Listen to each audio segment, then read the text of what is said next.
everybody, and welcome to the Good Anime Palette Podcast. This is episode 17. The rain might have stopped, but Will and I have drip, right, Will? Jesus fucking Christ. You said you weren't going to be saying anything witty, but I appreciate it. At least it's off the cuff. My name is Jason. I'm your co-host, and I'm joined, as always, as usual, with Will over here. What's up? So not only do you decide to be witty, but you also took my line of talking about the weather. So what am I here for now, then? All the wittiness and weather talk is gone. I mean, actually, if anything, I think it's not witty at all. I think it was... It rolled off the tongue. It sounded pretty good. I mean, I did a wordplay with the weather. You stole my thunder. And I talked about the lingo of the now, the in crowd, you know? All right. Well, okay. So should we just get into it then? Yeah. All right. So today we're going to be... There's a lot to talk about. I think in the first half today... Usually whenever we talk about shows that we've watched, it's usually seasonals or mysteries. Now, this one today is going to be heavy emphasis on the mysteries because we watched a lot of shit. And also heavy emphasis on the news. Right. So, but before we get into it, listeners, I'm sure you listened to all of our episodes all the way through. Thank you. If you don't, then I suggest that you do because there's a lot of random tidbits there that are really funny. But at the end, after I do my housekeeping as usual, Will and I have a little bit of a game that we will play. And actually, it will factor into the next episode. So stay tuned. And actually, you will see it live because we're doing it live, right, Will? Well, not see, but hear. Right? Hear, right. This My is bad. This is basically like what I've been doing recently, which is to, go from opening all the way through to ending. Don't skip a single thing because the latter part, basically like the last couple of minutes of this episode, is going to be very important for how we're going to roll out the next episode. So stay tuned. Yeah. So, Will, you watched 2 mysteries. I watched 2 mysteries. Well, one of them is no longer a mystery, but we'll go into and that. One of mine is no longer a mystery because you guessed it. Yeah. It took a lot of effort for me to guess yours, but I have no idea how you managed to guess mine. So how about I start, right? Yeah, sure. One of the shows I've been watching, and this is actually a show that Jason knows about and I've watched previously, and I dropped immediately because of certain animation elements. Now, when I say 3D bears, listeners, what do you think of? What comes to mind? It should be very simple, right? Bears are animated in 3D. Except that when you put them into a 2D show and the animation contrast is so stark that you have to do a double take. You'd be like, why the fuck is Yogi Bear doing on the screen right now? Is it really that bad? It was, oh my God, it was terrible. Oh, I need to see that. The show in question here is called Golden Kamui, which actually is a very, very fantastic show. It's based off of the manga of the same name, and Jesus Christ, it's so goddamn good. I think the 3rd season is the latest season. The 3rd season came out 2 years after season 2, and that one came out at the end of 2020. So I think maybe some COVID delays, which pushed it back a little bit, but the steam train is definitely left the station and like rolling right now because every season that comes out, it starts off with like a 7.8, 7.9, then it became an 8.1, 8.2, and now it's like a holding like a solid 8.4 or 5 last I checked last week. So progressively it's getting better and better and better to the point where now it's almost on par with the ranking of the manga. So just to give a sort of like a brief kind of overview of what the manga / anime is about, this is set in like the sort of early to mid 90s after the fictional Soviet Japanese war. And it follows a character, the main character, where he was part of the Japanese army. But he essentially...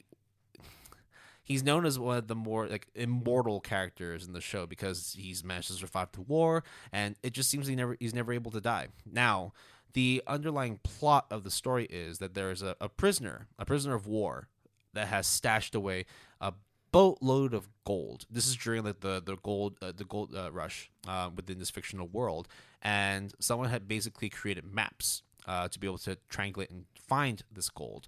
Now, the map itself is not necessarily just like a piece of paper. It's not just like a regular map.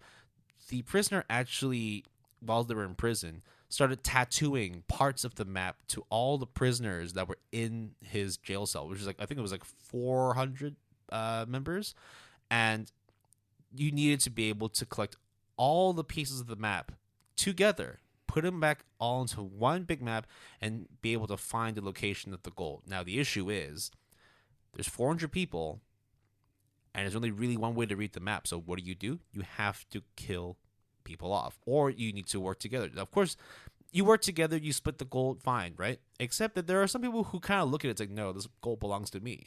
So you have like 3 different like teams working together, right? You have the Japanese, you have 2 different people from the Japanese army, you have people from the Russian armies, you have people who are from this, I'm not sure if you know what the Ainu is. Yeah, I know. Yeah, the indigenous Japanese people, they're actually very heavily involved in the story. And what I like about the manga and the anime as well is that they dive deep into Ainu history. They actually go into like the cultures, the traditional elements of the people that would live within this kind of this village. It's I can't say it's historically accurate because I don't know that much about the Ainu people, but from what I've seen on Reddit, from what I've seen on reviews of the show, it seems to pay like really strong homage to the Ainu people. So, first things first, did you say 1990s? No, early to mid 1900s. Okay. Sorry. All right. That's too recent, yeah. Yeah, that is too recent. The other thing is, so it is basically Hannibal Lecter plus One Piece. Oh, perfect. Yeah. Yeah? So it follows this guy named Sugimoto. Which, by the way, looks like JoJo. Sorry, I have to, like... In a way, kind of, yeah, I guess. Maybe not as flamboyant and eccentric or muscular, but, you can definitely see some elements which kind of blend from the JoJo models. Sugimoto, the Immortal is his full name, and he basically partners up with an Ainu girl. Now, her name... So, she... With the Ainu people, there's 2 different names. There's the Ainu original name, and then there's the Japanese name, which by law you need to have. So her name is Asurpa, but you don't know about her Japanese name until later on because it's actually spoilers. You actually need to watch or read the series to fully understand like the importance of her name. And you read a lot. I read a lot because I think what happened was I wanted to sort of understand where the differences were between the adaptation and the original. I can safely say that if you can get over the 3D bears, it's a fantastic anime. It does cut up quite a few arcs, but they're not super important. They definitely help to flesh out more of the characters and more of the story. But if you can like get over the 3D bears and know that you're probably missing 1 or 2 story arcs, the anime is very, very well done. It's done by a Geno studio, and surprisingly, like I don't really know much about the studio. Very, very good animation quality. The fight sequences are great. The animations are super fluid. And for such a dark kind of like bleak show, because it's set in like Hokkaido, like set in like the northern parts of Japan where it's just cold. If it's not snow, it's tundra. If it's not tundra, it's just like damp forests and all that. I like that they sort of blend well with like the sort of living in natural surroundings Ainu, blending in with like the more militaristic kind of Japanese army mentality, and so they can see that like the synergies between Sugimoto and Asurpa, they make a very formidable duo. It's just a fantastic show. I vouch for it very, very highly. So how much of the anime have you watched? I've watched up to season 2. So you have one more season. One more season. But and then I've read a lot because I after watching like 100-something chapters. I'm on 140 right now. Okay. No, beyond that. I'm actually almost up to 190. Sorry. So just basically as soon as I started like watching, I was like, I have to buy this. I have to get it. It's all available on Viz Media, which you can buy online. I didn't buy the paperback. I just bought the digital one just because it's easy to read on my iPad. But either way, if you want like the full like unblemished story, manga is absolutely top tier. If you are okay with taking out a few of the arcs and also deal with occasional like really badly rendered 3D bears, the anime is super, super serviceable. I actually really like the anime. So I have obviously heard a lot about Golden Kamuy, not just because of the infamous bears, but just because of the sheer quality of it. But I'm just looking at my anime list, Will, and it's quite interesting because you are right. The scores do increase from Season 1 being 7.85 to 8.22 for Season 2, and 8.45 for Season 3, which is outstanding. But if you look at the popularity, it is actually the inverse, which is the first season was 630 overall for popularity. Then Season 2 was 1,220, and then Season 3 is 1,512. I think what happens with this is because of the fact that maybe people, as soon as you sign up as a member for like the first season, you don't necessarily follow through with the following season. So like that doesn't surprise me at all. What does surprise me is the fact that like despite all the 3D bears, it's still super highly rated. So like I'm glad that I managed to get over that hump because I'll be honest. Once I saw those 3D bears, immediately I was just like, "Nah, fuck this shit." Yeah. Let's spend at least a hot minute on these. It was bears. ridiculous when they started showing the bears, and immediately, like, you haven't seen any of it, right? No. Right. Spend some time just to watch it. I'll show it later to you after during the break. It's so bad. Holy crap! Like if I just watch that clip, Immediately, I turned off my laptop. I was just Really? like, no, like I cannot deal with this. But then a year later, I was like, you know what? Like I feel like I'm sleeping on this because the manga is so highly rated. I mean, it's crazy that like now, even to this day, right? Like it's holding a very very solid score of 8.53, enough to make it like almost top 100. Popularity wise, 181. yep. It's super super good. And I think that if you have the time to read the manga, do it. But the anime, definitely doable as well. All right. So that is a heavy endorsement for Golden Kamui, both the manga and the anime. Will, what is your next mystery that I cannot figure out? This one was, again, another show that I dropped quite a while ago and then I decided to pick up again. Is there any way that I can actually guess this? It's 2 words. Both of them are the names. One's the name of a fruit, and the other one's the name of an animal. An aquatic animal. What? Oh, what shit? Oh, what? It's set in, I believe it's set in New York. Wait, The manga itself is quite old, but the it's not Kekkai Sensen, right? No. What am I thinking of? it's a yellow fruit that you peel. Oh, banana fish. Yes. Banana fish is so goddamn good. Like, if you could hear how much I liked Golden Kamui, I like banana fish just that bit more. Holy crap, it's so good. How are the dudes? Okay, so I'll get into that in a minute because the show it actually is a very important element. So, what the show Banana Fish is about, it focuses on several different characters. So it focuses on like the Yakuza, the like New York gangsters, and all that. It's originally because it was originally set in like the mid or the no, I think it was like set around like the 1970s, 1980s, shortly after the Vietnam War, actually. So you got a lot of war veterans that show up in the manga, but we're talking specifically about the anime because that's what I watched. I didn't read it; I watched the anime. Very, very good. So it follows a man named Ash Lynx. And he is just a young teenager who runs a street gang in New York City. But he's actually raised by one of the godfathers of the mafia. His name is Dino Golzine. And this guy basically trained him to be like a young sort of whippersnapper within the gang, but was like basically he was like a honeypot kind of thing. He was like a young prostitute, but also was like able to hold his own, got a lot of like military training. So dude was a gigolo. Yeah, gigolo, but he also was like one of those like honeypot will murder you when he gets the opportunity, and he's very efficient in that shit.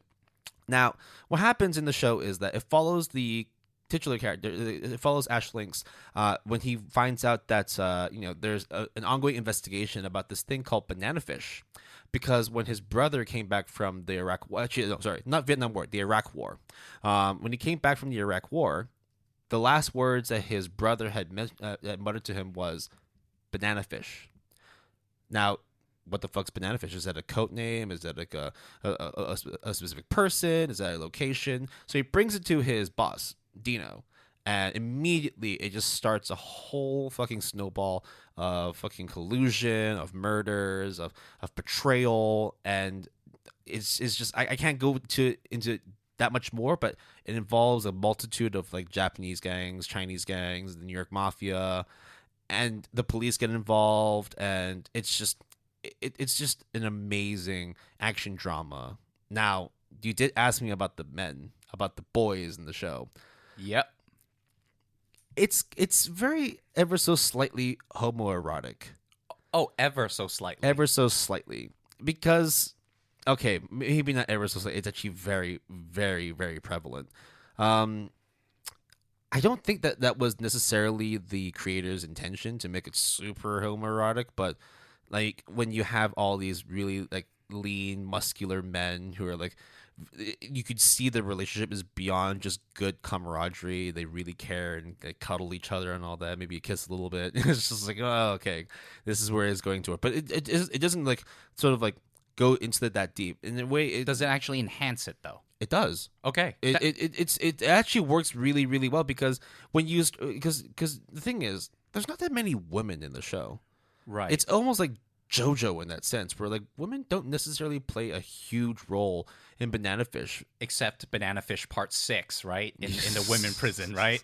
Well, let's see if there's going to be a sequel to Banana Fish. I don't know, like Orange Barracuda or I don't know, right? But no, the show is absolutely fantastic. I would recommend people watch the show over reading it because even though the manga is higher rated than the anime, It's rated 8.64, ranked 61.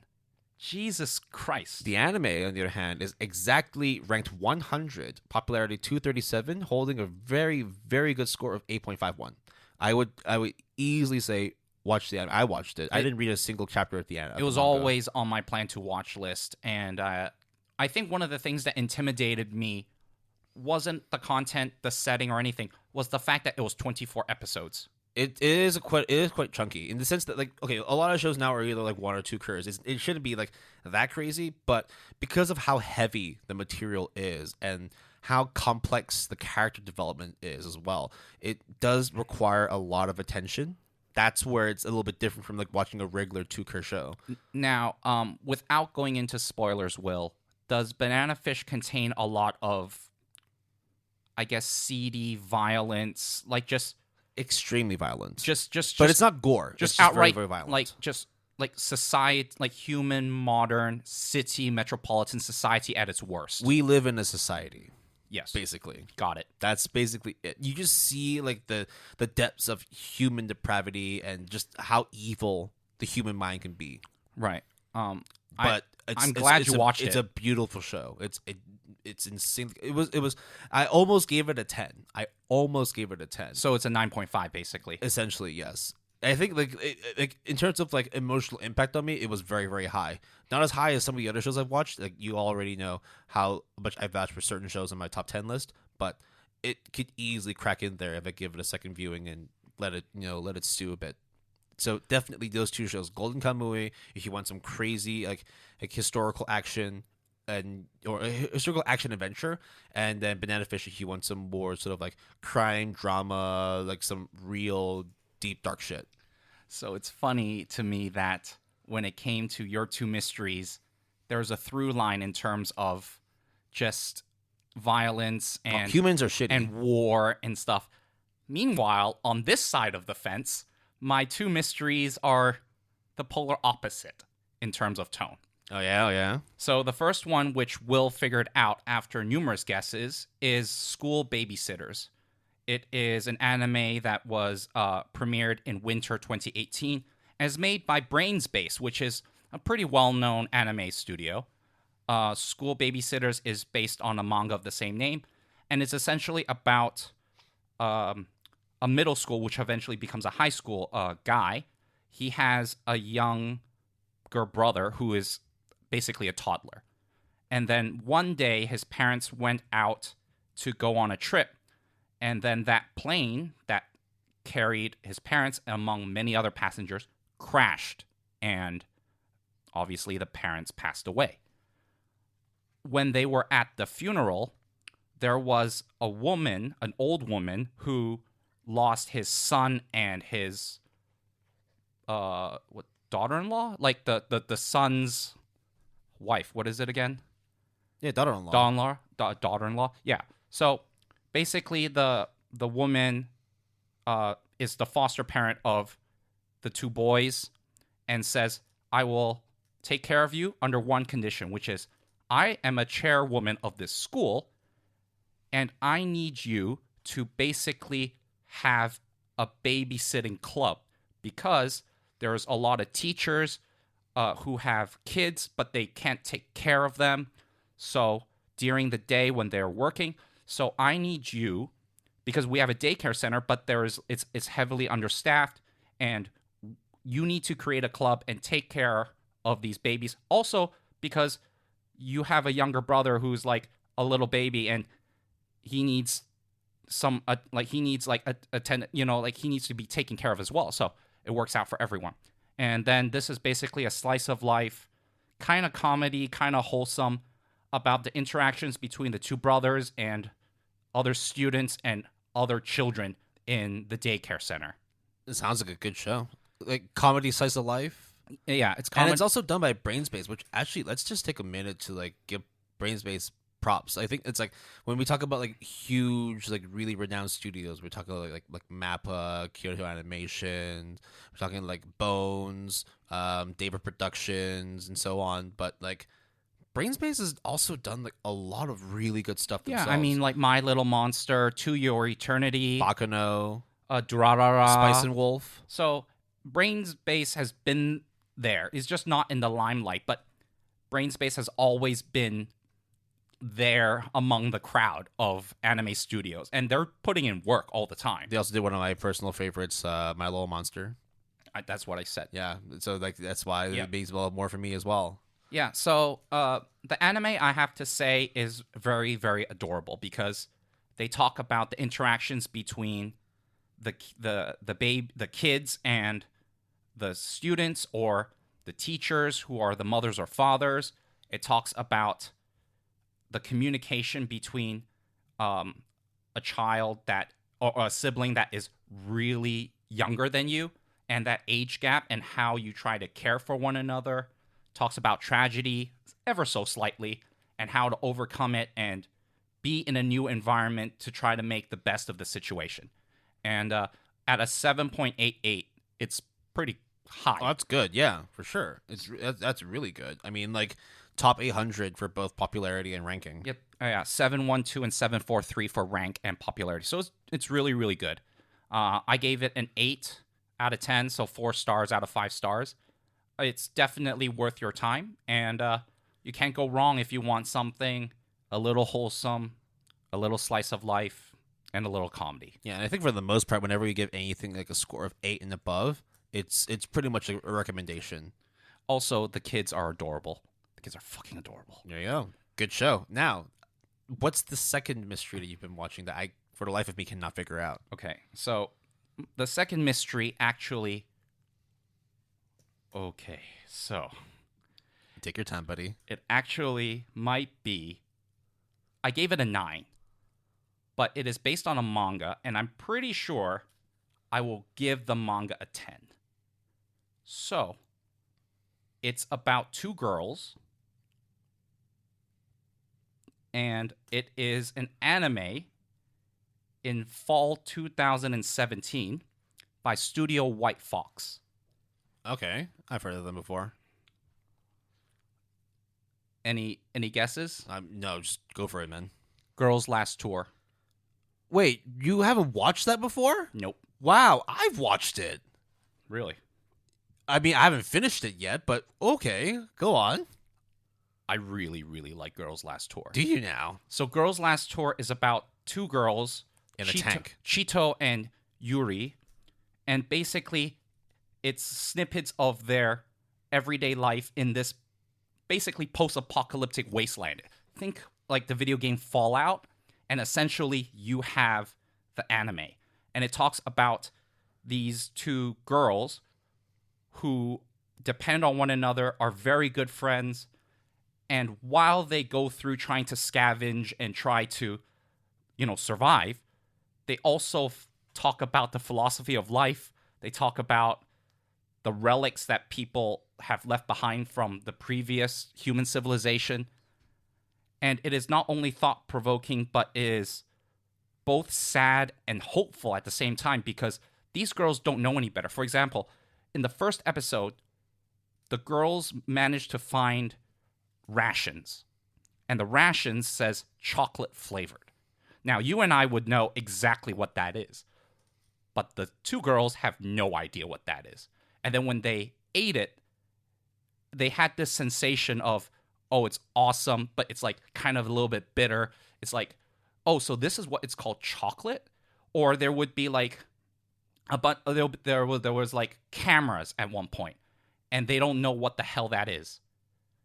And it just goes about their days. Sometimes they manage to meet certain people along the way, but it's just them in kind of like a tank jeep kind of vehicle going from place to place, like having philosophies, not necessarily like philosophical, but they talk about stuff that actually is quite thought-provoking. I remember one episode, I think it was like either the first or second episode, where they managed to find hot water, and they finally take a bath for the first time ever. Fucking I was awesome. like, wow, like these kind of things, which like it's like taking a hot shower, a hot bath, like these are just normal things that most people are able to do. But then for them, it's just like they're in this fucking like winter wasteland and have no concept of what real life is, because that's just all there is. It's just them two in a tank in snow. Like they don't know anything else about life, and then it's just like one of the small things that we do on an everyday basis is like one of the biggest pleasures in life for them.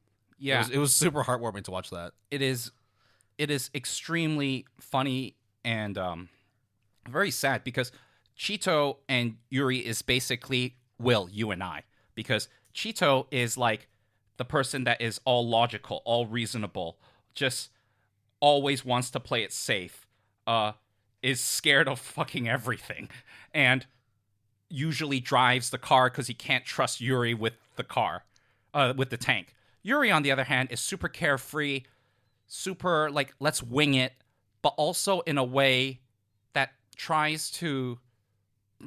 She doesn't hide her love for her friend, and is very obvious about what she's thinking and who she is. Also, she eats food all the time, but that's not really you. I like food a lot. Man, actually, you know what? So when you were talking about like it giving me like a chance to like guess the show, I actually looked at Girls Last Tour, and I'm like, I'm so sure that you've watched this before that I didn't even bother like throwing out that name to you. I was just like, this is like, why would there be like any chance that Jason hasn't watched it? It's about two young girls that are trying to explore life. It's extremely like dark and dystopian, but also like slice of life, cutesy. Like it has to be on your list, and I'm actually very surprised. Yeah. So the manga is ranked 51. Is 8.67. There's only 6 volumes. It's out. Let's see. It's out by Yen Press. So I have all of it digitally. I will definitely read all of it. There's so much I can say, but at the same time, there isn't a lot to say, because it really provokes a lot of interesting, conflicting emotions in me. Whereas, like, at that point, you don't really think about what happened that led to this desolate wasteland. You just think about, like, oh yeah, hot baths are pretty dope. Chocolate is dope. Oh, they just, like, there's, like, bullets and guns and tanks everywhere, but they don't care. They're just like, yo, where's the food? When are we taking our next break? They don't know any better. They don't know any better. It's just it's like whenever you watch those kinds of shows where it's like just like young adults, young kids like exploring life and learning more about themselves. It's usually that's like it's in a very relatively comfortable, like familiar environment. But then you put these two girls literally in like military uniforms in a tank in the middle of a fucking like winter wasteland.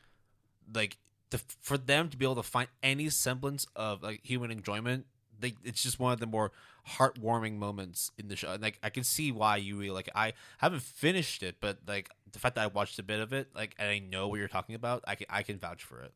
There are so many of these instances where you as the viewer in modern society know exactly what that object or what that thing that they're talking about is. But because they have never been exposed to it, they're kind of have this innocence, like curiosity, or they just like do things incorrectly that you and I would look at that and be like, oh, I know exactly how to activate this. I know how to work. I know what this is. And it really highlights how life is full of surprises. And sometimes you can find enjoyment out of a shitty situation, mainly because you don't know any better. Yeah.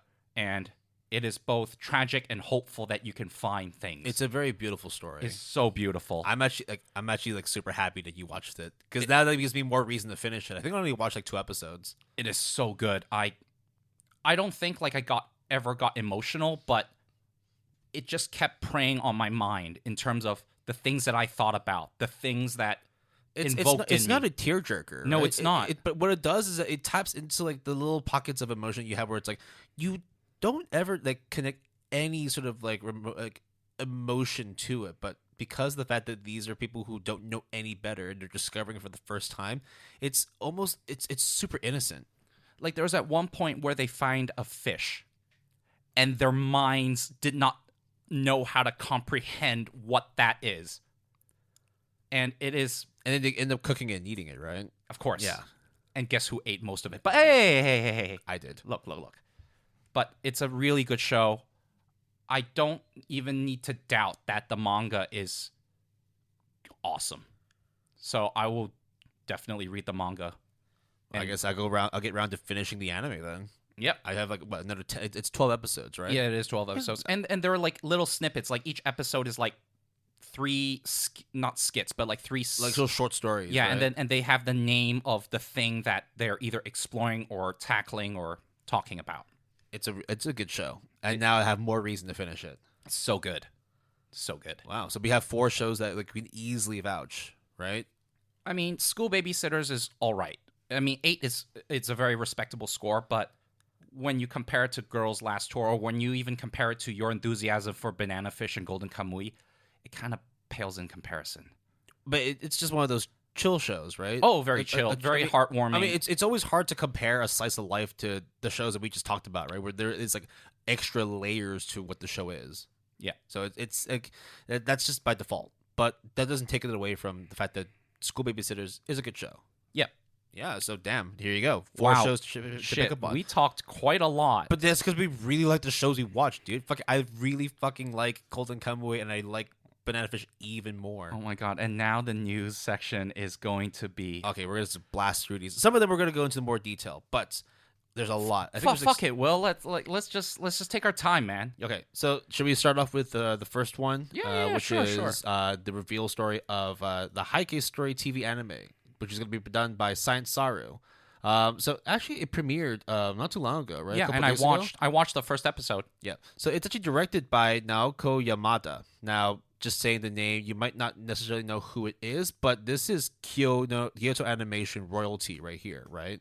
Exactly. Like a lot of the works that I watched from Kyoto Animation she is either the episode director, storyboarding, or actually the director. So she is K-on's director. She is a Silent Voices director, Liz and the Blue Bird, Sound Euphonium. I think Tamako Market as well. Clanad? Clanad, I think, is like storyboarding or episode but director. She definitely had involvement. But if she is not actually the director, she's an episode director or storyboard or like a bunch of roles. She is the KyoAni queen. And thankfully that, the tragic arson fire, like she was okay. Unfortunately, some people don't, and that's really unfortunate. But she is actually not working with KyoAni. She's working with none other than Science Saru. Yeah. Which is like with Eun Young Choi. Which is like okay.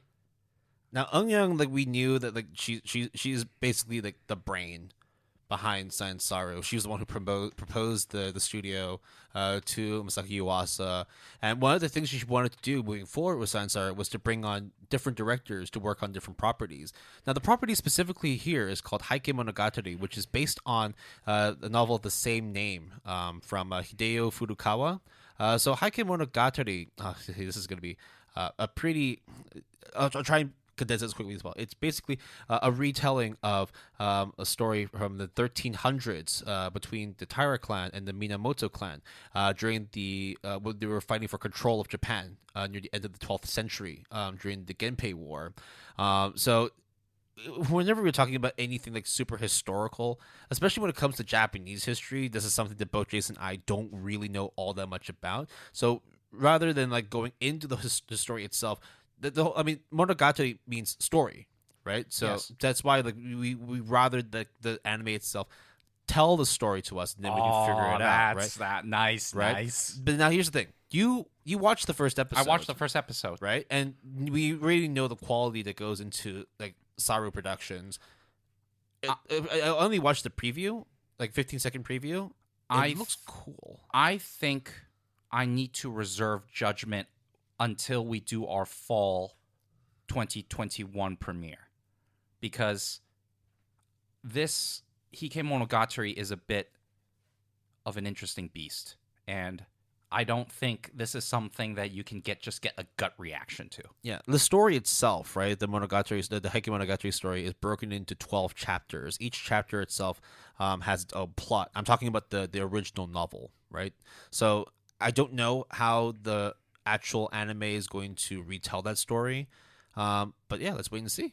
Yeah. It's cool that like this is the kind of direction that Sansara is going under, and I'm like really stoked to see what else that they do, because it just seems like, you know, if you're able to bring on new producers, new directors, hey, I'm all down for it.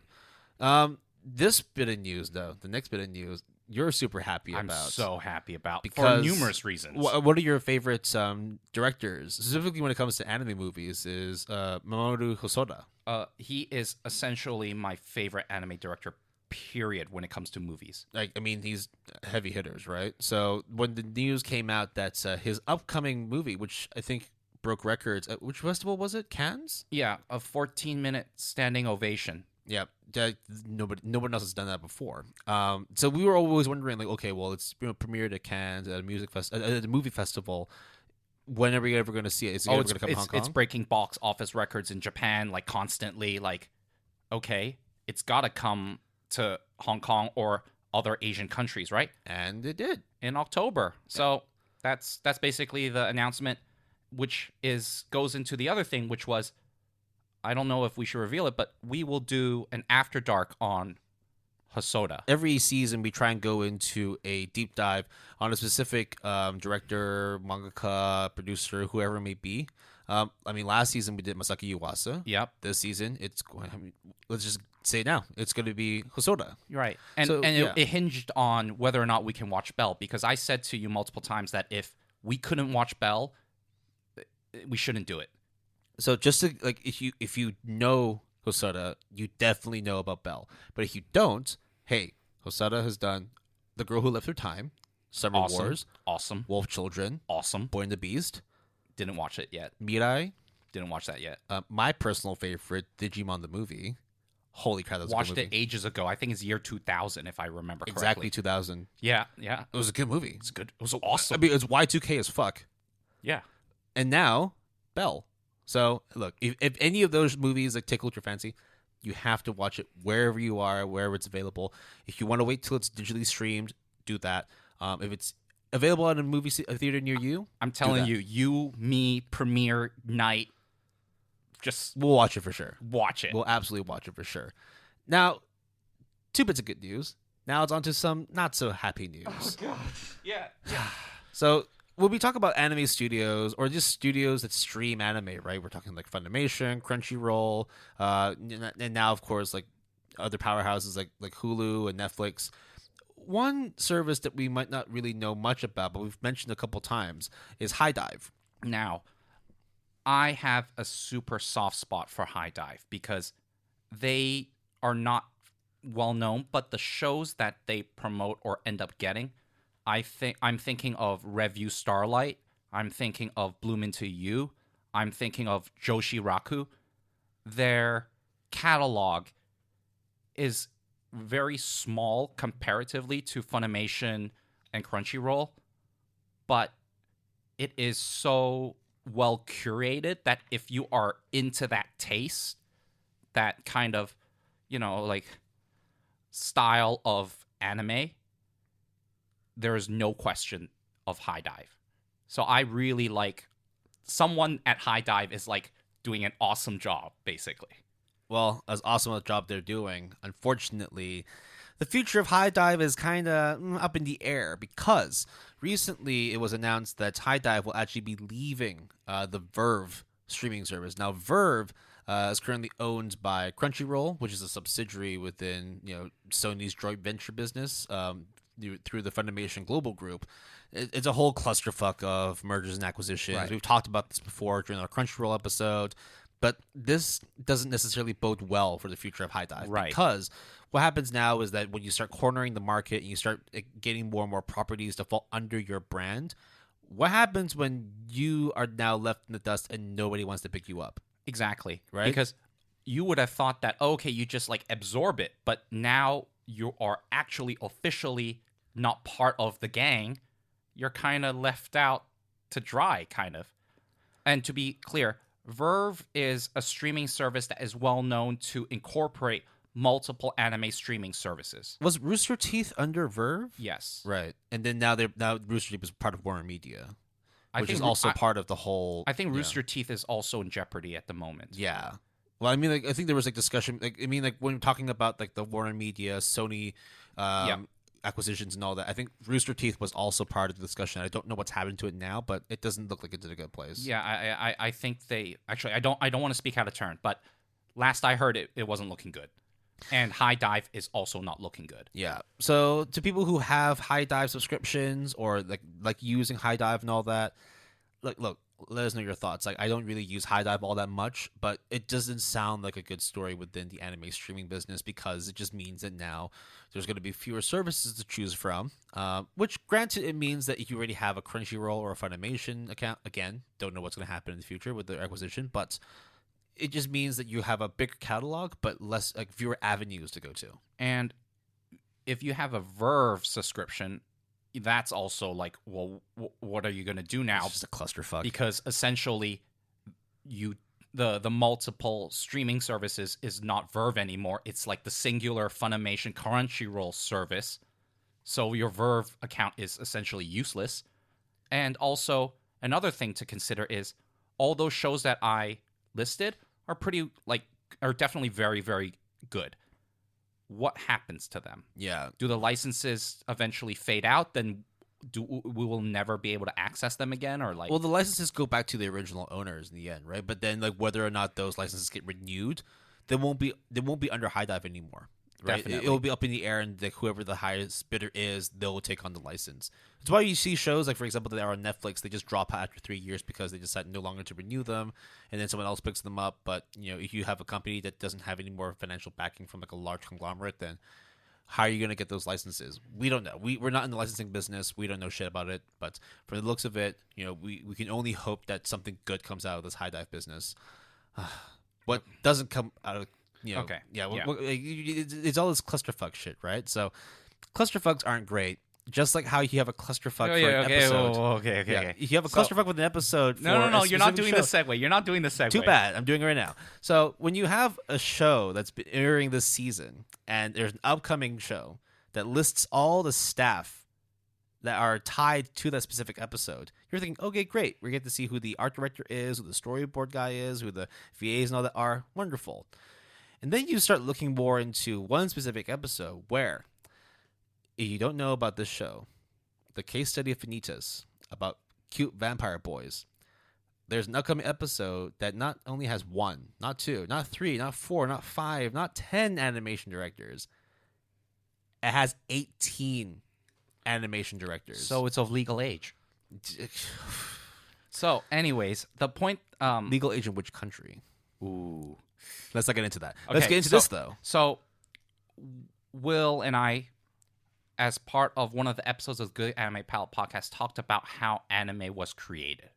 One of the roles, which is very important, is the animation director. Essentially, if I can just boil it down to its essence, which is, it's not the whole role, but essentially they are the fact checkers of the animation side. They check to see everything is consistent. They check to make sure everything makes sense.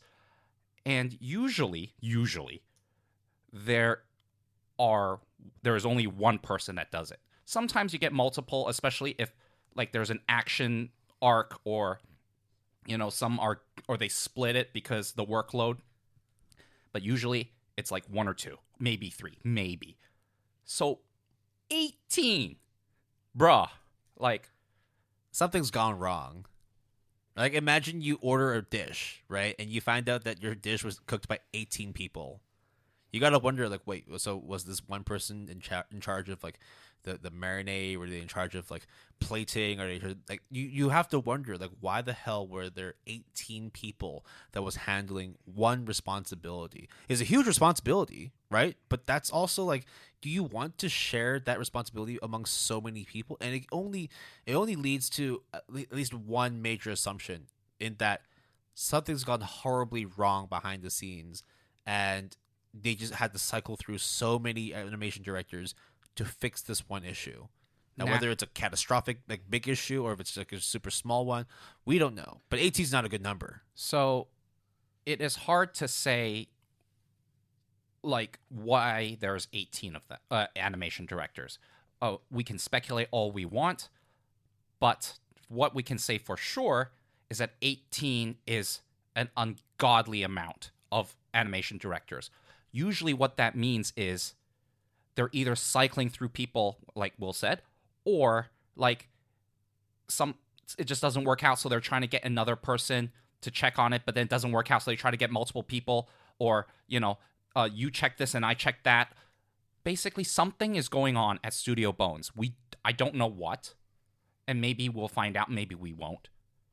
But regardless, I think the episode probably wouldn't be that bad, or else we would have heard something about it. The thing is, though, what does this say about Bones, Studio Bones? What does this say about their staffing? What does this say about their workload?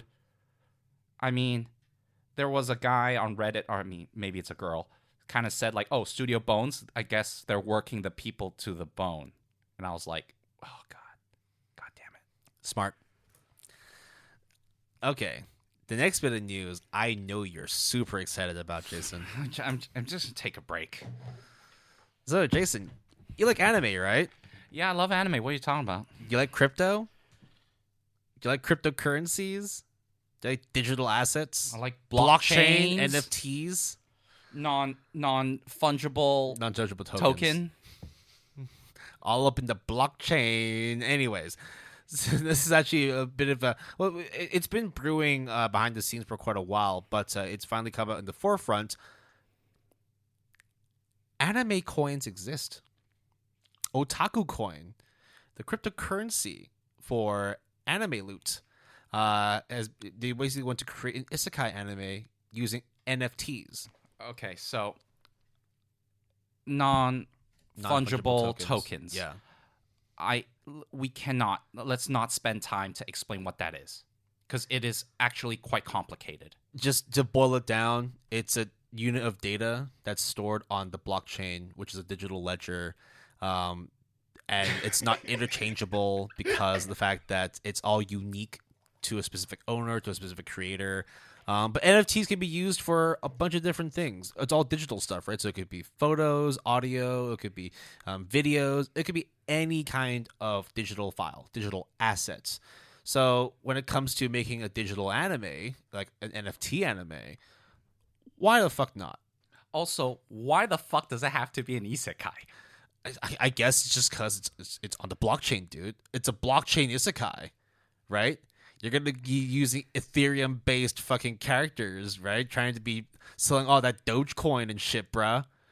Anyways, like, let's just, like, enough with the bullshit. This is just basically, like, another sort of, like, project that's anime is trying to bid. Everything's You trying read to... the paper. You read the concept paper. I read the concept paper, and it's stupid. It's really dumb. But also not dumb enough for me to actually download the app and actually get some otaku coin myself. I am now holding 1,300 otaku coins. Congratulations, Will. Each coin is worth 1 yen. I am now at 1,391 yen. Congratulations, I don't Will. know how the fuck I'm going to spend it, but yeah.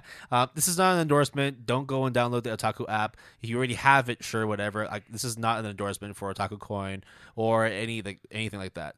We're not sponsored by them. But if you do come across it, download it yourself, check it out. You didn't hear it from me, though. And then check out apparently the isekai anime that's going to come out. It's probably going to be trash. It probably will be trash. Actually, if you look at the people that back the whole otaku coin thing, you have some really big name people from all these major banks. You have all the major production studios. I think even the one of the founders of Wit Studio was a backer for it. Like fucking who's that VTuber? Not VTuber. What's her name? Mm-hmm. I forgot her name. Anyways, she's also like supposed to be a rep. Sayaka? No. It's that VTuber. Okay. Anyways. Look, okay. All right. Last piece of news. It's again about Netflix. They established an anime creators base at the Tokyo office. Kizuna Ai. That's it. That's her name. Yep. Okay. So, Netflix. Enough of that shit. Okay, on to actual news. Netflix is creating another office in Tokyo. Yay. Anime creator base. Cool. Why?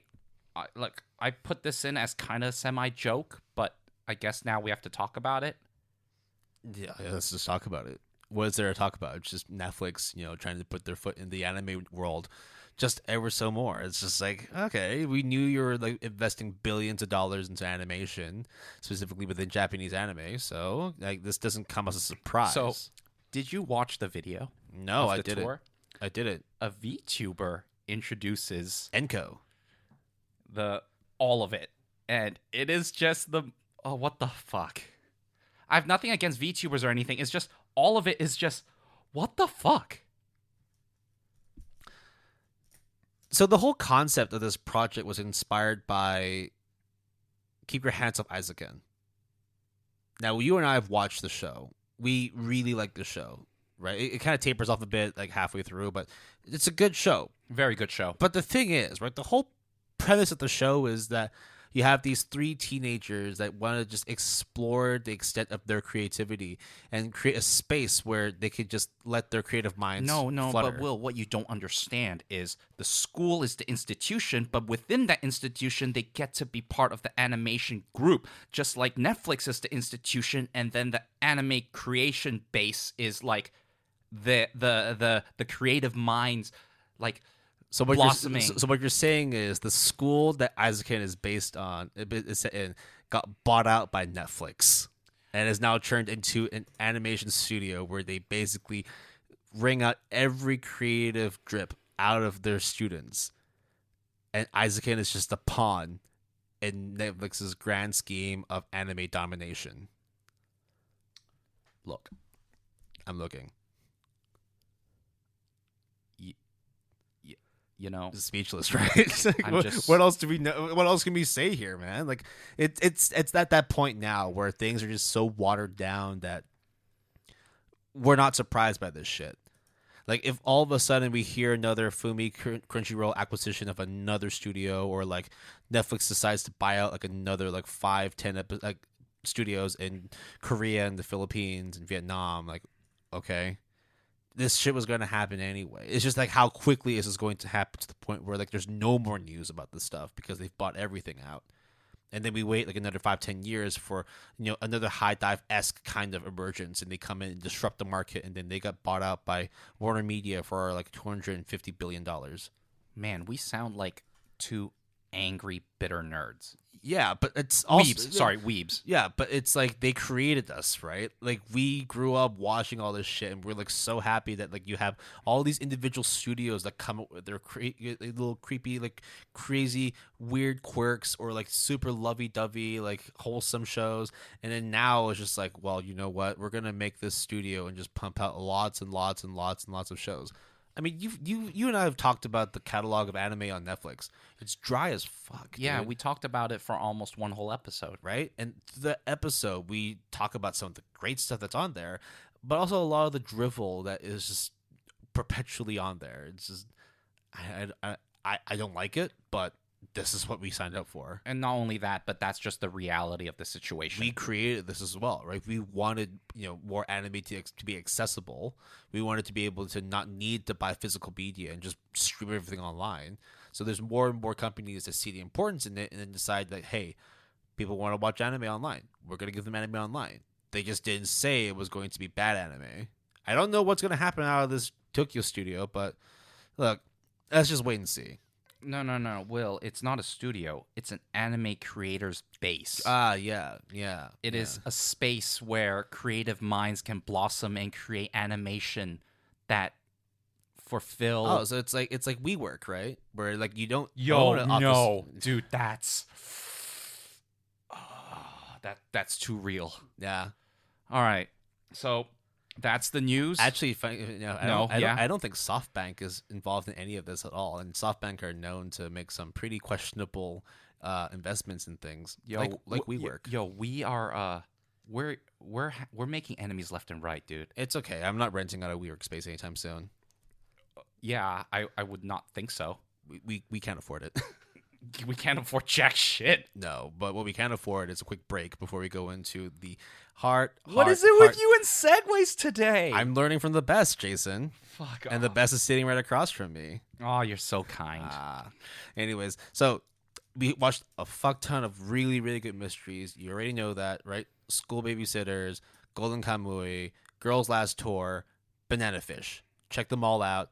All the new shit, some good, some bad, some terrible, but life goes on. Just like how we go on to our break. So we'll catch you after the next one. Later.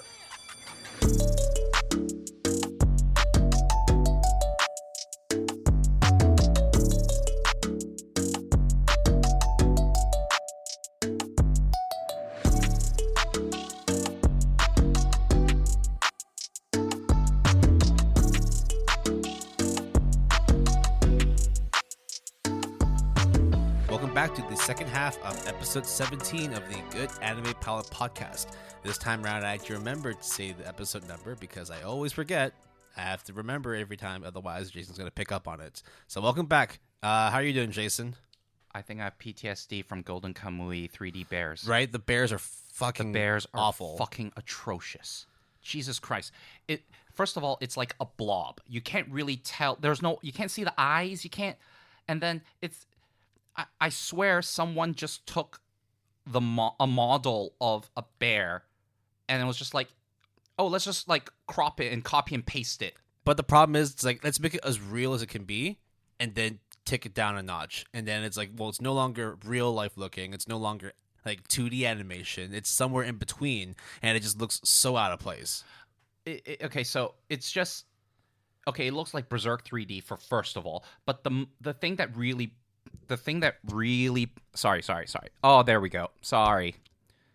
I don't know why. Do we have to redo that? I think what happened was that the bears just decided to, knock your microphone out of place. But we're back to normal now. Okay, good. Our levels are great. Okay. No more 3D bears.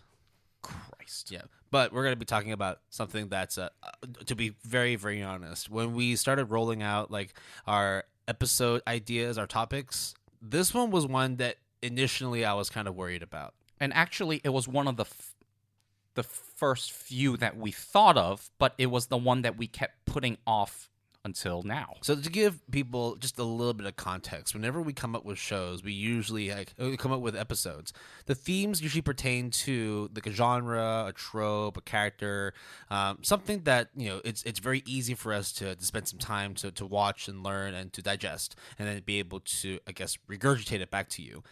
This topic, on the other hand, goes an extra mile because this is something that both of us don't have much exposure to, but we're also like we've been exposed to in almost every show that we watch and every day in real life. Yep. And we're talking about fashion, specifically fashion in anime.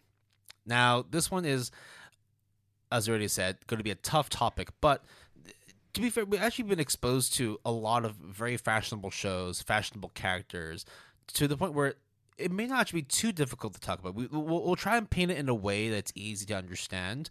But for the most part, we'll be talking about some shows that focus on fashion. We're going to talk about some characters that are very fashionable. And of course, we're going to talk about some fashion tropes that pertain to certain themes, certain things that, are able to paint a clearer picture of a certain character, of a certain theme, of a certain genre. Or what wearing a certain piece of clothing or apparel would mean in certain context. So, yeah, fashion in anime and manga. Basically, clothing in anime is very important. I mean, clothing in general is extremely important. Like, you don't walk around naked, right? We don't live in a nudist colony. We don't. And if you were to walk around the streets fully nude, you'd be arrested. For public indecency. There's something really wrong with you. Indecent exposure is never okay.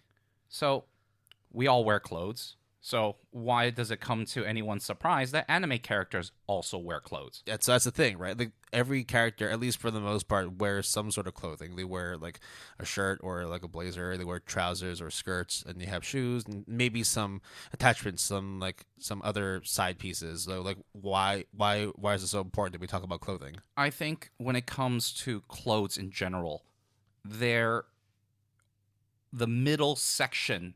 Like, if we exclude the extremes, which is really good and really bad, the whole, like, 95% of the rest of the spectrum, we actually don't think about that often. And in many ways, you don't need to, because they're kind of just there. Yeah, you figured that when you introduce a character, right, the clothing they wear just comes part and parcel. Like, it's just them, right? They wear clothes. It shouldn't really mean anything else, except they sometimes do. Usually, the clothing they wear is an extension of who they are, whether it's supposed to have some cultural significance, maybe it's supposed to be a form of expression for them, or maybe there is like some historical meaning to or traditional meanings to the clothes that they wear. So, when we talk about certain characters, when we talk about certain clothing, we will dive deeper into the reasons why they wear certain things, or just generally like what certain clothing actually has in terms of like their meaning within a specific series or a specific theme. So, when it comes to clothing, it is something that is rather subjective in terms of what is good, what is bad, what is trendy, what is not. And in the eye of the beholder, something may look great, and then someone else might say that looks like trash. Now, anime and manga has this interesting situation, which is it is controlled by the directors, the artists, the concept designer, the original source. So, in essence, before the anime is created, you can actually take certain liberties that in real life you can't do. For example, like you could look a certain way that if you were to look like that in real life, that's just not physically possible, because that's not how human anatomy and human bodies work. Or it could be that you can have a character, for example, and this is on top of my head, completely in gold in an anime to exhibit exuberance and like royalty. But if you were to actually do that in real life, that's actually not so good. So, and not that practical. Yeah. Again, as well, it's like, I think when we talk about clothing as well, or even just character designs, there's always like constraints. Like there's definitely certain limitations when you want to create a character, and then when you create that character, they wear certain clothing to come along with it. So you can't always have someone that's wearing like a flowing dress, or you can't have someone that's always wearing like glistening armor, because it would just be animation hell.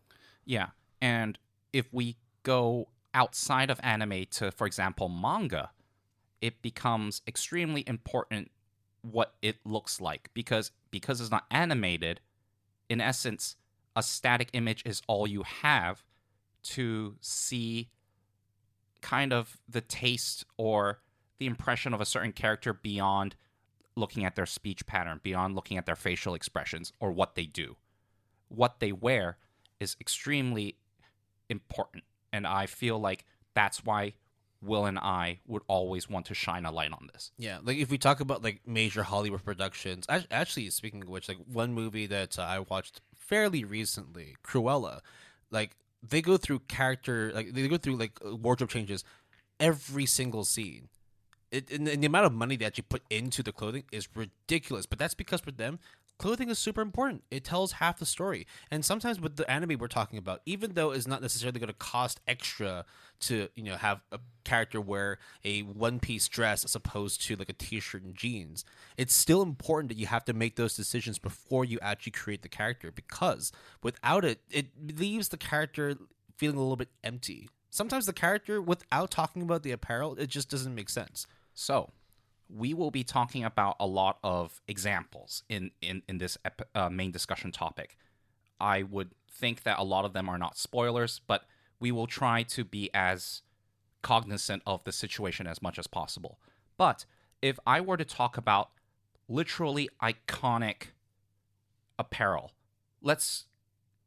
Will, do you want to go in terms of the different types of apparel, or just kind of spitball and then jump back and forth? This is jump around. Okay, so one thing that always comes to mind is when something that is kind of mundane actually becomes like super significant out of proportion. So for example, Will, if I were to tell you straw hat.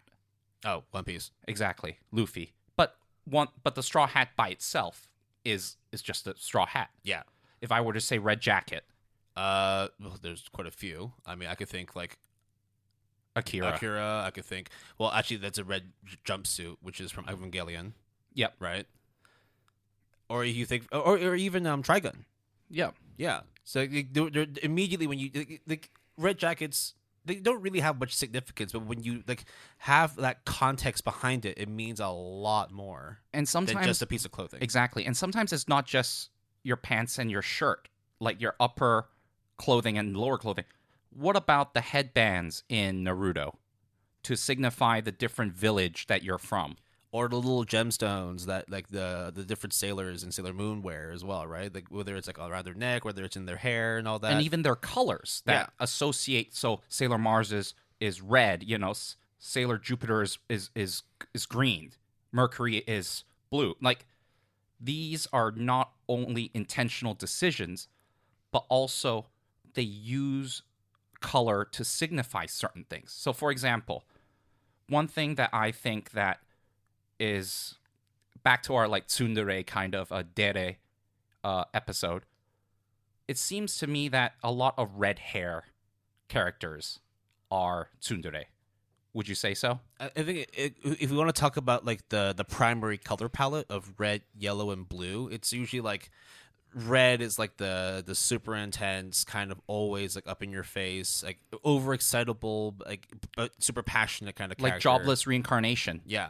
And then you have like blue, which tend to be a little bit more on the subtle side. The like, kuzure, yeah, the cold ice, or sometimes usually like the more like logical ones, not the ones that kind of like are super like instinctive or smart. Yeah, and then you have yellow, which is kind of like the in between, where it's like they're usually like the happy-go-lucky kind of characters, but then like when things go real bad, then it's like they're either the shining light or they fall into the darkness kind of thing. Or like green signifies nature. Yeah, or. When you get into secondary colors, it's like you or they like borrow pink. attributes. Every time I see a pink hair girl, I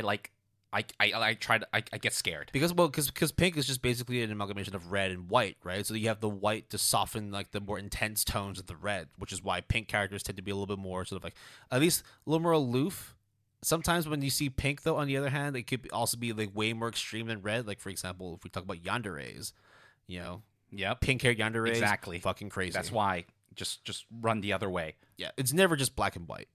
So the thing that I think is one of the benefits of anime and manga that is very different than live action stuff, as Will mentioned with Cruella. Imagine having the budget to make all those elaborate costumes. It's going to cost quite a bit. But when it comes to anime, it's just on cells or pieces of paper. And your decision on which cells to use. Yeah, and it's essentially you can do whatever you want as long as people are willing to accept it or you are willing to accept it. Yeah. So people in anime can go through hundreds or thousands of clothing and it wouldn't cost that much more. And it does definitely require a lot of planning beforehand as well. Like for example, imagine like Rin from Fate Stay Night. Instead of wearing like a red shirt, she's wearing blue or green. That would just look really fucking weird. It does, yeah. Right? Because in the end, it's like you said, the color tends to be an extension of the person's character, and her being one of the like basically like S tier tsunderes, for her to wear like green or blue or yellow or any other color outside of red, it just does not make sense. It would like weaken the character. Just like Asuka, you can't not have orange or red, and you just can't. So That's just the way it is with these things. Yeah, but that's exactly what we're talking about, right? Like the clothing they wear is a further extension of not just their character, but also like what they personify, what their actual like existence amounts to within the series, within the manga or the anime that they're in. So the colors, the clothing, the styles, they're there for a reason, and it's not just to make them look pretty. Now, when we go outside of colors for a moment, because I think we have elaborated on it. We can go on and on. We can go on that. and on. You know, But like white is good, black is evil. and sometimes, actually, that's really good because in Devilman Crybaby, it's kind of the inverse. It's also the inverse in Kill la Kill. Yeah. Right, but again, it's somewhat like it's like you see like it's like wait, hold on a second. She's a big good guy. She's wearing full black, but it's that stark contrast of like her fighting against the school, which is all wearing white. You know, white being pristine, black being more crude and all that. But when you see it all unfold, it's super awesome. Again, though, you still do see like the typical like white color, like white being good, black being bad. Like for example, like if you look at Fullmetal Alchemist. All the homunculi wear black, right? The members of the Akatsuki from Naruto, all of them wear black. But, you know, like the examples we gave in Devilman Crybaby and Kill la Kill, it's not always the case. So it kind of subverts your expectations when you see the color, because some people use it as, oh, that's the stereotype, that's the trope. And then some people say, oh, you know that trope that you are extremely familiar with? I know you are familiar with that. Let's turn it on its head and do the 180 of that. And then give you this conflicting emotion. That is the point of the use of colors and shading. So, I think one other thing that is extremely important when it comes to, at least with anime of the Japanese variety, is yukata and kimonos. I think... Yeah, when we start getting into the more like traditional and cultural significance of the clothing. Like, of course, you know, when you're watching, you know, animation that comes from Japan, of course they're going to be tying in, for the most part, you know, Japanese traditions, Japanese cultures. It's not just down to food and language, it's also down to the clothing they wear. And a lot of the shows that we've watched do show characters that wear the traditional yukatas, the kimonos, or any kind of clothing that pertains to a specific, like, belief in Japan. So...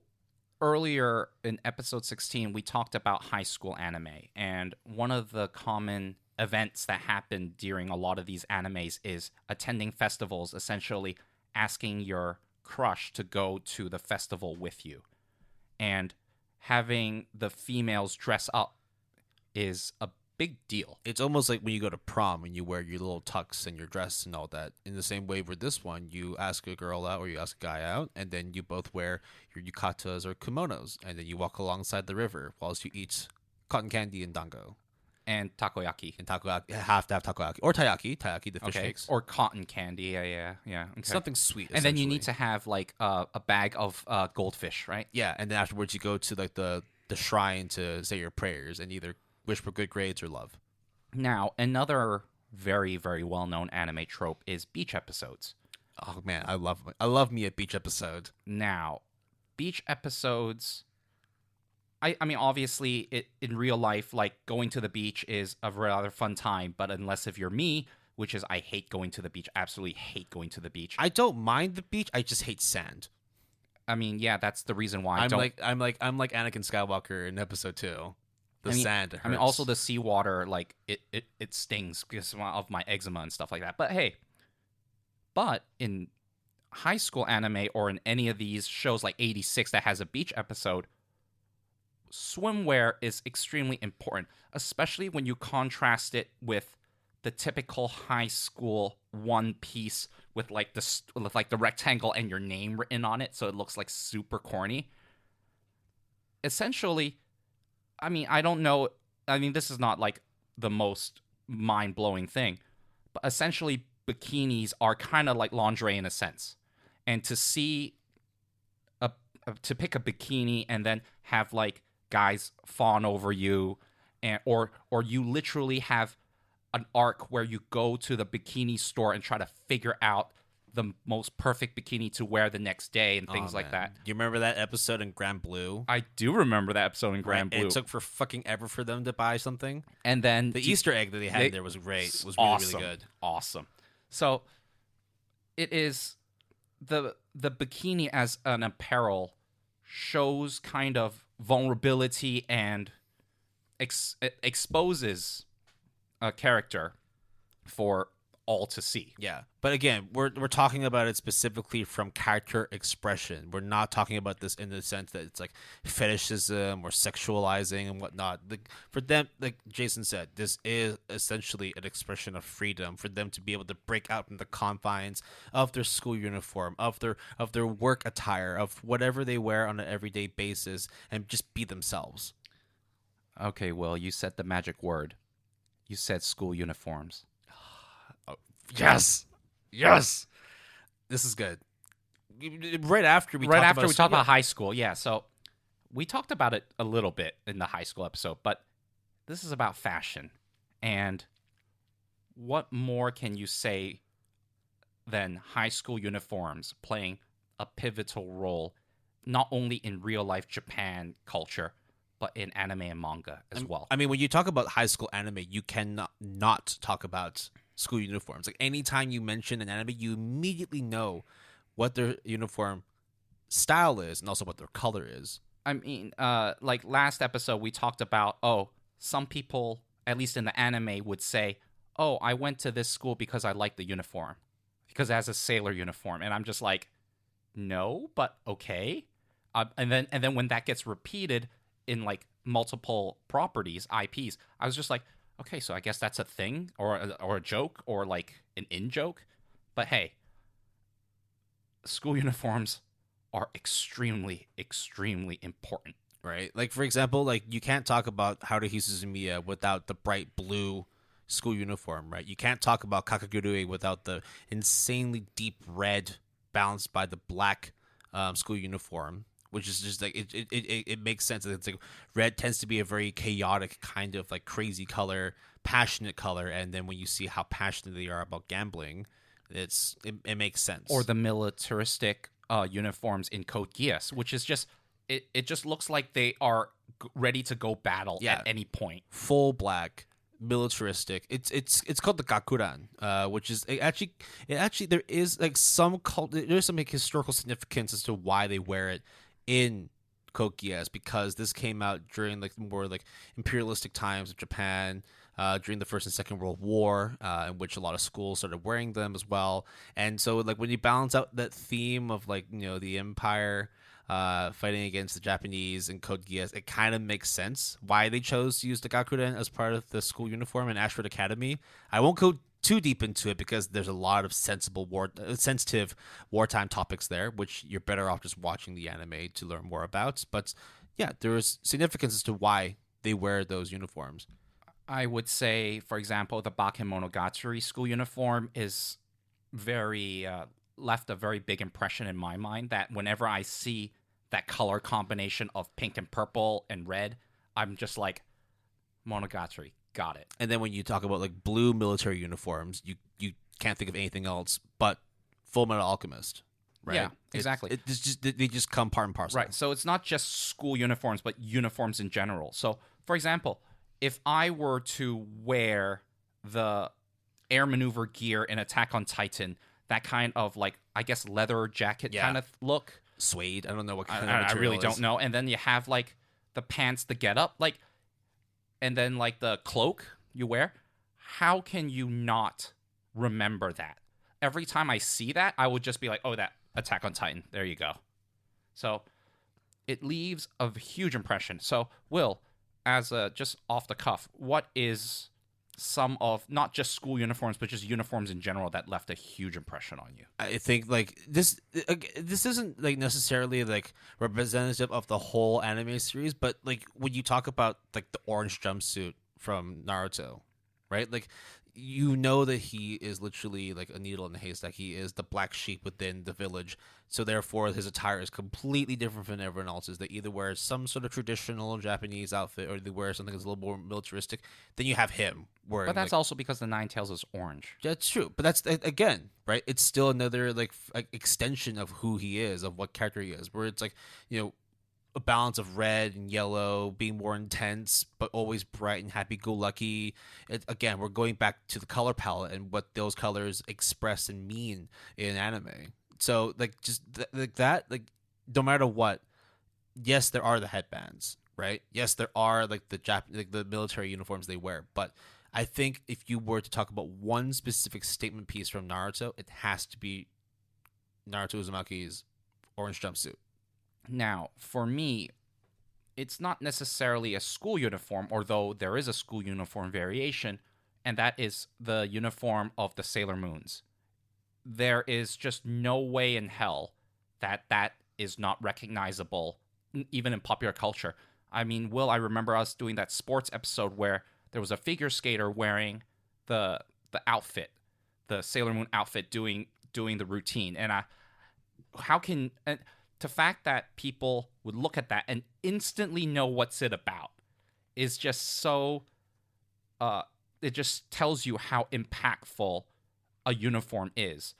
And one of the animes that I really like, and I think Will really likes as well, Kill la Kill, takes the idea of clothing and apparel and uniform, and sometimes even the lack of clothes, and takes it as an overall theme of an anime, and the physical extension of the characters themselves as well. Like, all in all, Kill la Kill is a fucking crazy show. You should all watch it, like you said, like 100 times on this series. But like, again, right? Like that's just like a microcosm of what it means to have specific outfits, specific attires that represent a character, that represent a series. Now, it's not just school uniforms, but what happens if I say orange and black?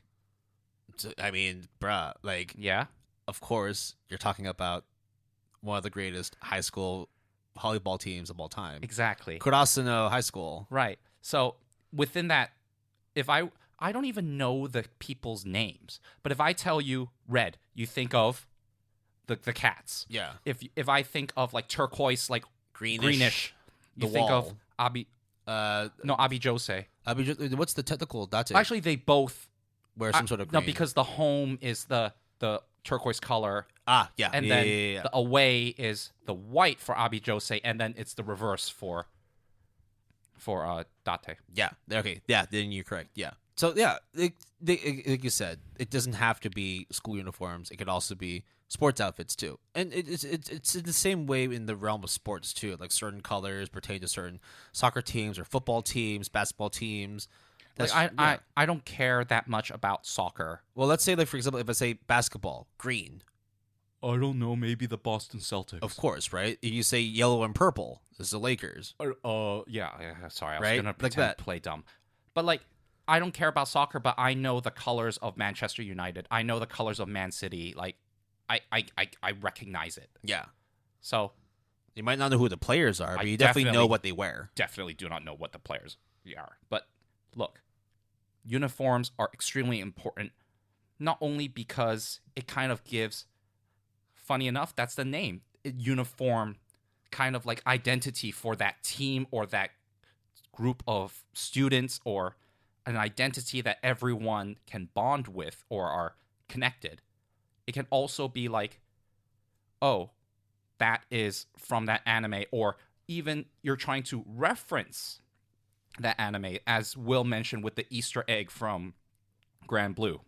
So, like, I remember, Will, you and I just looked at it and we go like, oh, we know what's up. We know exactly what the fuck's going on. And you didn't even watch the original anime that they're referencing. You just know. You just know it. Exactly. So that's just how influential uniform, school or not, sports team or not, can be. Yeah, I do want to take a little bit of time to talk about, like, the clothing in the sense of, like, using it as character expression, like expression of themselves or expression of like the overall theme of the series. Yeah. So say for example, like we talked about like high school and like the colors of their school uniforms and all that. We talked about like military stuff and like how certain colors, represent certain things. But then there's for example, like when we talk about like traditional like yukatas and kimonos in certain shows, sometimes it's not even just down to like a festival. It could even just be like an era of their time. So for example, like if we talk like Samurai Champloo, right, it's all like, right. like feudal Japan, of course they're going to be wearing all that, but then you might also have like some more sort of like Victorian-esque kind of shows where they wear slightly more sort of like high fashion or even gothic kind of attire. Okay, so I'm going to reference a show that is absolutely breathtaking when it comes to just clothes, and that is Violet Evergarden. Yep. That's the perfect example of the one I wanted to talk about. Like when Violet does the curtsy, like, okay, and the animation is definitely crazy and gorgeous, but it's just like, it just looks so goddamn gorgeous. And you're just like, oh, right. And it's not just her. It's like the staff in the male, or Claudia, and all those people all have this kind of look that just gives you the vibe of, oh, this is the world that it's in. Much in the same way when we talk, for example, like Moriarty the Patriot. We've talked about this before, where it's like it looks like all of them like got their clothes designed by Burberry. Yes, exactly. Right? Like it's just real like London high fashion shit. Like you just can't think about Moriarty. But yeah, it is based in Victorian times, like London, but like so it makes sense. Of course, they're going to be wearing stuff that looks like London high fashion, Victorian high fashion. It just makes sense for them to wear it, and it looks so goddamn good when they wear it. Now, one other show that I have watched, not the latest season, but I think Will has also watched not the latest season as well, but all the other seasons, is My Hero Academia. When it comes to superhero costumes, and in terms of the variety and identity, look no other than My Hero Academia to really like dazzle you with some designs. And so, for example, like Lita, right? The sprint, like the engine guy. Yeah. Like his kind of knight uniform. He wears a fucking helmet. He wears a fucking helmet, and it perfectly encapsulates his knight in shining armor, very like sturdy, very rigid kind of personality, but also very pure and willing to fight for justice. Like that encapsulates all that. Or Urara, is that her name? Uraraka? Urara. Float girl, right? Float girl, yeah. She has that helmet, and what does the helmet invoke? At least to me, an astronaut. Astronaut floats in space. What is her ability? She can make things float or make things light. So. Or like Bakugo with his grenade hands. Like his quirk is that he makes his sweat super like explosive. So he's gonna blow his hands up and shit and kill you. And but I think the best one, of course, is Mineta, the little purple-haired pervert. And he, basically his suit is him wearing underpants outside of his fucking suit. Like he looks fucking degenerate as shit. It's great, but it's perfect. I love the character. And then All Might, encapsulating kind of like that Superman kind of aura, that Superman kind of mentality of like, oh, the guy, the big superhero number one is here to save the day. Oh, actually, the best one I think is Genist. So I have to say, low key, Genist is fucking dope. His fucking quirk is denim, and all he wears is just fucking like he wears a Canadian tuxedo, which is basically a fucking denim jacket with denim jeans. What is that girl that has that perfume kind of? What's her name? Night something. Oh, bad. Don't remember. I don't shit. I feel bad. But like moving on. But like her uniform, her superhero uniform is also very interesting to her characteristic because she has to like rip it in order to use her ability. So it is extremely varied and interesting, the amount of looks that are in My Hero Academia. Superhero outfits themselves, though, to be fair, it's like you know that there's going to be some sort of significance to them. I mean, like if you have enough exposure to like Marvel or DC comics, you can't talk about the superhero without the specific uniform they wear, right? But it's great within My Hero Academia where the uniforms they wear, the outfits they wear, there's like actual practical usage rather than just appearance. Right. Yes. Exactly. Right. You don't get more like in your face for Bakugo than to have grenade hands. And then comes certain shows that I really like that you don't really associate with clothing or fashion of any sort. But it just so happens that the clothes are extremely iconic. For example, Kabaneri of the Iron Fortress, Mume, is that red getup. You just, or like that headband, like it just looks so it just makes a lasting impression. Or if you want to like go even like further back and even more classic, Ash Ketchum's hat from Pokemon. Yeah, when he flips it and throws the ball. But yeah, like sure. that hat means nothing at all in the grand scheme of things. It's just him flipping it back and throwing a fucking Pokeball. But you remember him flipping his cap backwards and throwing the Pokeball. Right? You wear that hat, people damn well know where it comes from. I've done it. I've done the flipping the hat back to throw a Pokeball. Of course, the Pokeball like never opened and there was nothing in it, but hey. Yeah. Or like, even like some like real stylish shit. Like for example, like the jacket that Trunks wears from Dragon Ball Z. I'm not a huge Dragon Ball fan, but dude, you damn know well. Like, is that like blue, purplish? It's like yeah. that. It's that kind of. I don't know. It just looks sick. Yeah. If he doesn't wear that, I'll be like that's not Trunks. Something is wrong. You're an imposter. So, uniforms can definitely give you a certain vibe, but what happens if you go to the inverse of that, which is they just wear a bunch of crazy shit? So, in my personal experience, two characters come to mind. The first one being Bulma from Dragon Ball Z. I don't know, she just wears dope shit. And she's not like sometimes even that important at that moment, but I just look like, yeah, she has a good fashion sense. Like, she knows what's up. And her clothes change all the goddamn time. I think another example that has a lasting impression on me is Cardcaptor Sakura. Because in Cardcaptor Sakura, Sakura's best friend, she designs costumes for Sakura to wear for literally every single occasion, such that when she has to capture every single card, she wears a different costume every single time.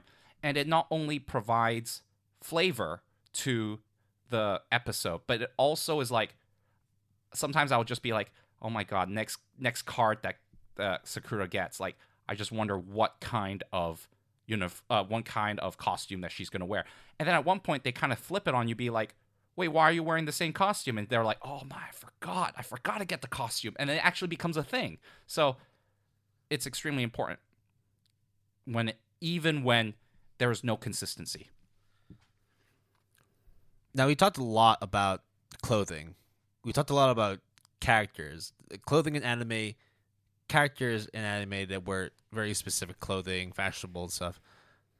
But we haven't actually talked about fashion itself as a genre within anime. Okay, before that, is this the designated JoJo section?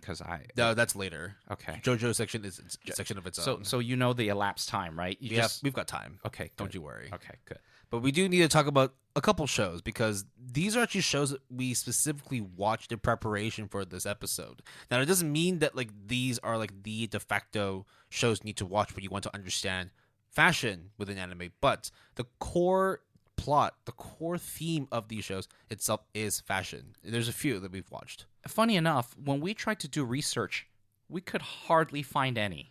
It's more in manga than anime, actually. But even so, right, it's very few comparatively speaking to other types of tags or genres. Yeah, like if you want to talk like supernatural, school, ecchi, comedy, like there's a lot of those. Even like police or like vampires. Just like ghosts and zombies and shit. There's loads. But when it comes to fashion, which is like such an everyday occurrence, Not that much. And I think it's because of that. It's because of the fact that we all wear clothes. Of what's so special about it?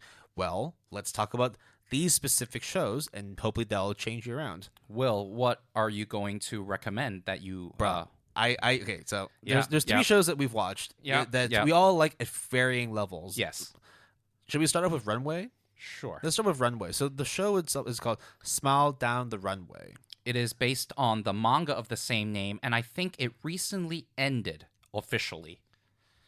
Now the anime itself, I think, came out like 2 years ago, 3 years ago. It's a fairly recent anime, 12 episodes, a very easy watch. Essentially, what Smile Down the Runway is. So, Runway in this sense, 2020. yeah. So actually, yeah, very very recent. So the runway in this instance is essentially that little walkway where models walk down up to feature and showcase the clothing, the attire that a specific designer is trying to roll out for a specific catalog or a specific company.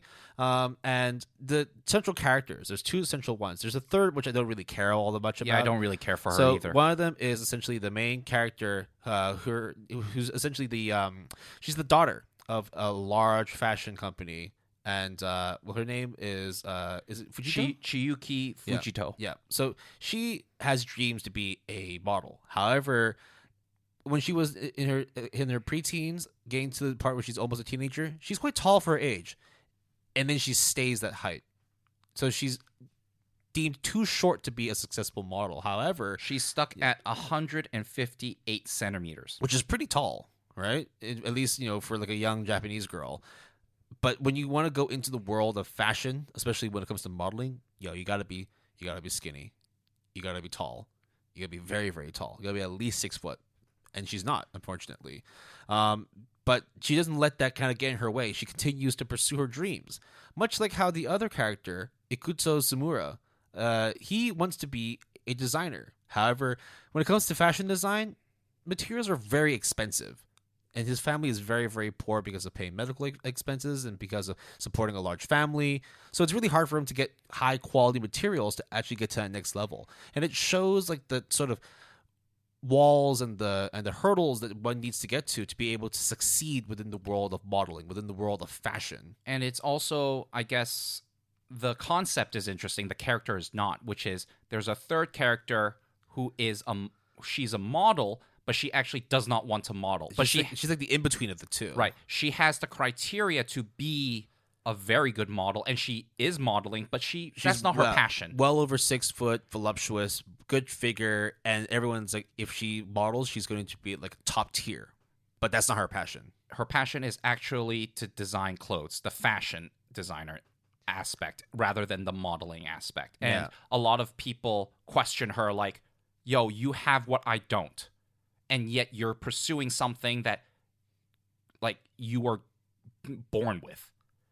And then that kind of dynamic of talent or genetics versus hard work. It's a well done show. It's not super exciting, but it doesn't set itself up to be super exciting because it's like a steady progression and exploration of one's desires, one's aspirations, and then countering that with one's ability and one's environment. So I gave it an 8 out of 10, 4 out of 5 stars. Same here. I think it's a very solid show. It's a very solid show. I think there are 2 moments in that show, actually 3 moments in that show that left a huge impression on me. The first one is, I guess, the situation that the daughter of the modeling agency and the resolution of that. I'm trying my very best not to spoil anything. And then the other one at least one for me is like when Fujito gets his breakthrough moment and like gets into the school that he wants to apply to and actually shows that, hey, like just because I'm poor, just because I'm young and experienced, it doesn't mean you should count me out. He actually stacks up well against some top tier heavyweights within the fashion world. And I think that there was a section, I think close to the middle, where there was a fashion show. And both characters were involved. Both of the main characters were involved. And the way that it played out was actually pretty cool. Then comes the tournament arc, which is kind of crazy for me to say. Would you because you watched it way before I did, and when you told Yeah. me there's a tournament arc, I was like, there can't possibly be a tournament arc. It's like, why? How would they be able to do that? But then Will, is there a tournament arc in Yes, Smile Down the Runway? yes, there is. There's a training arc. There's a redemption arc. It's fucking crazy. It's actually very shonen when you boil it down. Exactly. I said that. I said those exact words. And I think one other thing that I have to give credit for, which is obviously the manga is continuing, and for I think there's 20 something volumes. 22. So it is very obvious that the anime couldn't cover all of them. But I thought the ending was pretty appropriate because, in a way, it may not be the ending that people want, but I think it is necessary. It signifies hope, Exactly. right?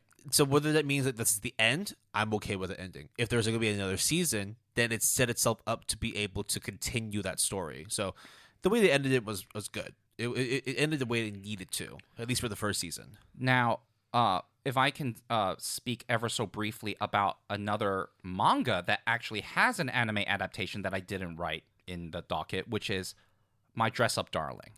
It's just about cosplaying and about a girl and a guy, the guy makes the clothes and the girl cosplays.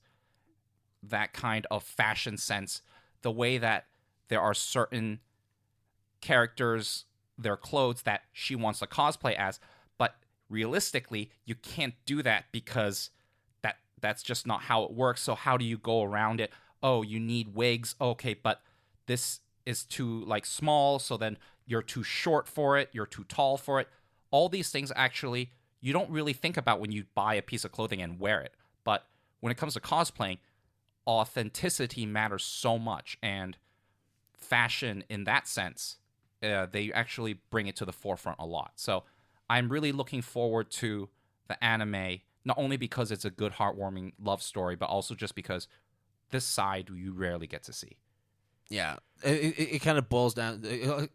It's similar from Spot on the Runway, right? Where the designer wants to make clothes for the model to wear, and the model wants to succeed by wearing the clothes that the designer makes. It's those kinds of really heartwarming stories that drive these kinds of fashionable slice of lives. Now, the next show that we'll talk about, which I really, really, really like, and I'm going to get round to picking up the manga and continuing, is called Princess Jellyfish. Yeah. Yeah. Now, what the fuck is Princess Jellyfish? Well, you see, Will, when Jellyfish has a royal family, there is the daughter, which is usually the princess of the jellyfishes, and then no. Yeah, well, to be fair, you're not that far off, because it's about a girl who really is she's an otaku, right? She's really, really passionate about jellyfish because her recently passed away mother used to bring her to the aquarium, and she's very, very soft spoken, very shy, but she takes a lot of enjoyment going to the local aquarium and just looking at jellyfish. And since then, she's been fascinated about jellyfish every single type of jellyfish. Now, one day she decides that she's going to swing by one of her local little aquatic shops and look at this jellyfish. Now, it's a specific type of jellyfish. It's not being well taken care of, and she starts panicking about it. And then, all of a sudden, this beautiful, tall, very fashionable woman shows up and says, "Hey, what are you doing out here?" I just look. Oh, you want to buy this jellyfish? I'll buy it for you. No, it's good. And then, next thing you know, it starts going out this crazy world of this girl who turns out to not really be a woman, but actually a crossdresser. And then you start learning more about why he's cross-dressing, but in the sense that he's wearing it because he feels so super, super comfortable, and he looks super beautiful with the clothes he wears. And he's trying to instill that kind of confidence into this main character, who is very much a hikikomori, doesn't really go out, and she lives in a dorm with other very, very closeted otakus and hardcore fans of their specific vices and all that. It's essentially a Japanese anime Cinderella story. Exactly. I think when I watched the show, it reminded me so much of Pet Girl of Sakura So, which is another anime that is also very, very popular as well. Both kind of takes place in similar environments and have similar obstacles, let's just say.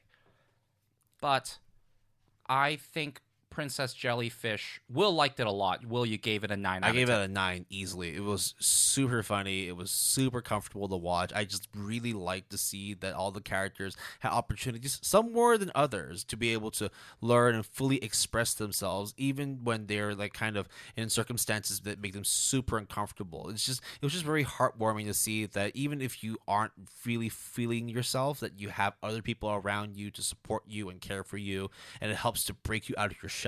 And the way that the anime ended, it makes me want to read more and like learn more about how the rest of the story unfolds. Now, my opinion of the show, interestingly enough, even though it is extremely positive, it is not as positive as Will. Shocking. Which is kind of crazy because, honestly, I thought Will wouldn't like it and I would really like it. But and it turns I love it a lot. And then it turns out that I think it's just... You're okay. Okay.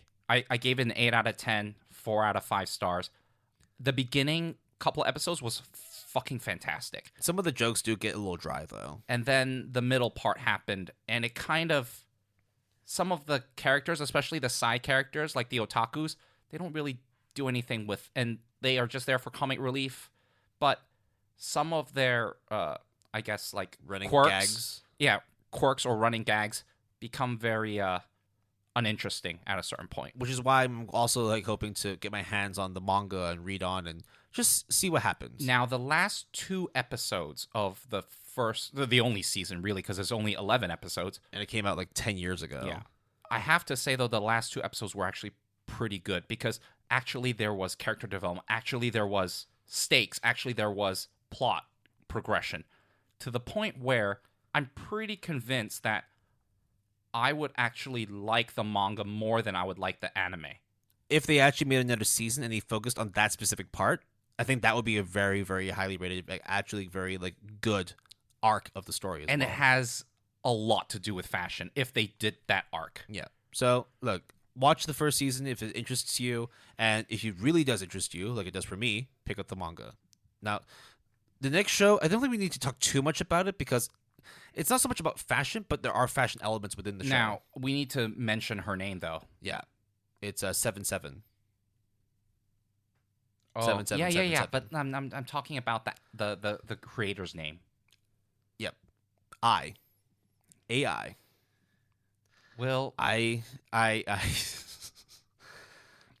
like Nana a lot. Okay? The show we're talking about is Nana.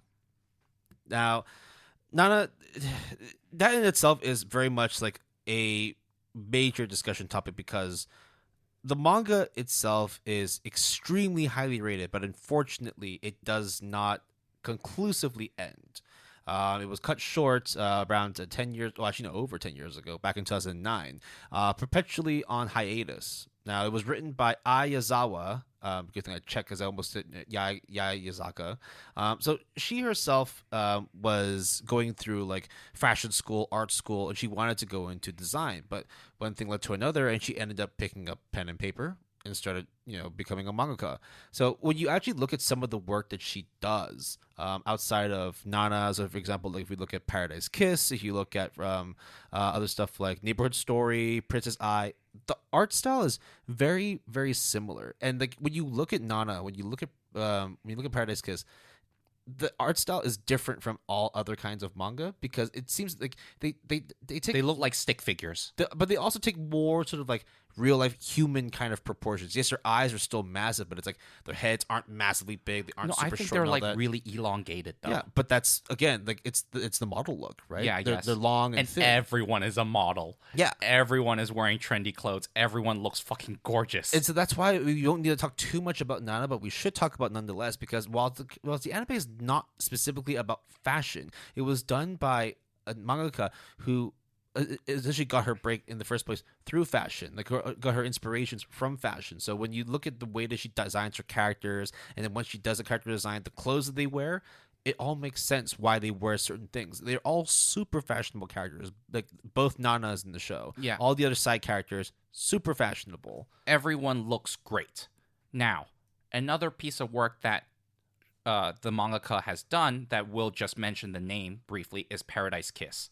Paradise Kiss is both an anime, which is based on a manga, The anime is basically impossible to get. I don't think anyone's picked up the license. Exactly. You got to be very lucky to be able to get your hands on it. A DVD or something, or Blu-ray, I don't know. You're better off just buying like paperback manga for it. But there is the manga for it, which came out with a 20th anniversary edition that is published by Vertical. Sorry. Now, Paradise Kiss is about not kids. Paradise Kiss is about a high school girl who somehow gets involved with a group of fashion designers. And the fashion designers wants this high school girl to model. Literally, the beginning of the story is, hey, I just saw you walking on the street. You should model for us. And then that's how the story starts. I have to say, though, Paradise Kiss, even though I read, I would say, a quarter of it, is not that interesting to me. Despite the fact it's actually about fashion, and despite the fact that the characters are extremely fashionable. But the love story, or whatever it is just not that great. Whereas with Nana, they still incorporate, even though I only watched 2 episodes, everyone looks great. The fashion aspect is always there. It's a deep story as well. But the story is so mature. It talks about tragedy, hopefulness, just so many things that you normally don't see in anime. Longing for compassion, longing for company, just being just finding oneself, finding one's expression. It's just life. Yeah. And life sucks. But sometimes. But then when you find something that maybe gives you a different perspective on life, you latch onto it. Okay, and then see where it brings you. That's just generally how it is. You have 6 minutes to talk about JoJo? Yeah, JoJo's Bizarre Adventure, the greatest show of all time. I'll try and keep this as short as possible because, yes, the show is not about fashion at all, but they have some of the most fashionable characters of all time. I mean, the fact that if we talk about Araki's inspiration, the mangaka for JoJo's Bizarre Adventure, he started off showcasing really huge, burly, muscular men, and it's because he modeled them after those old Roman statues. So they all looked super ridiculously ripped, and then over time they started being a little more thinner, a little bit still very lean and muscular. And it's because he started getting more inspiration from fashion magazines like V Magazine, and then you start seeing the characters not only become very very pretty and muscular, they also start becoming very fashionable to the point where they start wearing Gucci-esque kind of clothing. It's very, very Italian, French, high fashion. You mean it's very fabulous? It's ridiculously fabulous. It's so gorgeous to the point where if I was able to get my hands on actual JoJo pieces, if I could get a JoJo suit, I'd buy it. I think it costs anywhere from $1,000 to $3,000 US. I'd buy it. I think, as someone who has not consumed a lot of JoJo yet, I feel that one thing that is undeniable is how stylish and in many ways kind of metrosexual. Yeah. But it's just it oozes stylish. I mean, it bleeds into the real world too, right? JoJo's had a Gucci collaboration. They've been featured in the Louvre in Paris. A lot of the stuff they borrow inspiration from is from old fashion, from new fashion, very Vogue-esque. And even the new stuff now is still very much in that kind of vein. So it's hard to talk about JoJo without fashion. And that look, you just can't deny it. And they all have their poses too. They all have their significant. Fucking great. It's so damn good. I think that's just it. It's a great show. Super fashionable, super beautiful. I can't wait to see what Part 9 looks like, even though it's fucking called JoJo Land. But let's see. Yeah, it went a lot shorter than I expected because there really is no need to talk more about JoJo other than that it's a fantastic, fabulous show and everyone should watch it. All right. Will, is there any last thoughts that you want to add to the world of anime fashion or fashion in anime? I think we just 1 quick minute. Okay. Undergarments. Now, when we talk about tropes, when we talk about things that exist within the world of anime, I didn't expect it. I thought I could get away with it. Damn it. We gotta talk about the pants. you gotta talk about the leggings. And there's no other show that talks more about that than mirror tights. It is the most degenerate thing ever. It's so ridiculously stupid. It's just about girls who have long legs and they all wear leggings and shit. And like basically half the show is just their legs. That's it. Yeah, and it's like what, like 5 like 5-minute episodes. Yeah. What was the first episode was at school, raining, and then they come in, take off their shoes. They don't focus on their faces or anything. They focus on the lower portion of their body, and it's just the most suggestive thing ever. Yeah.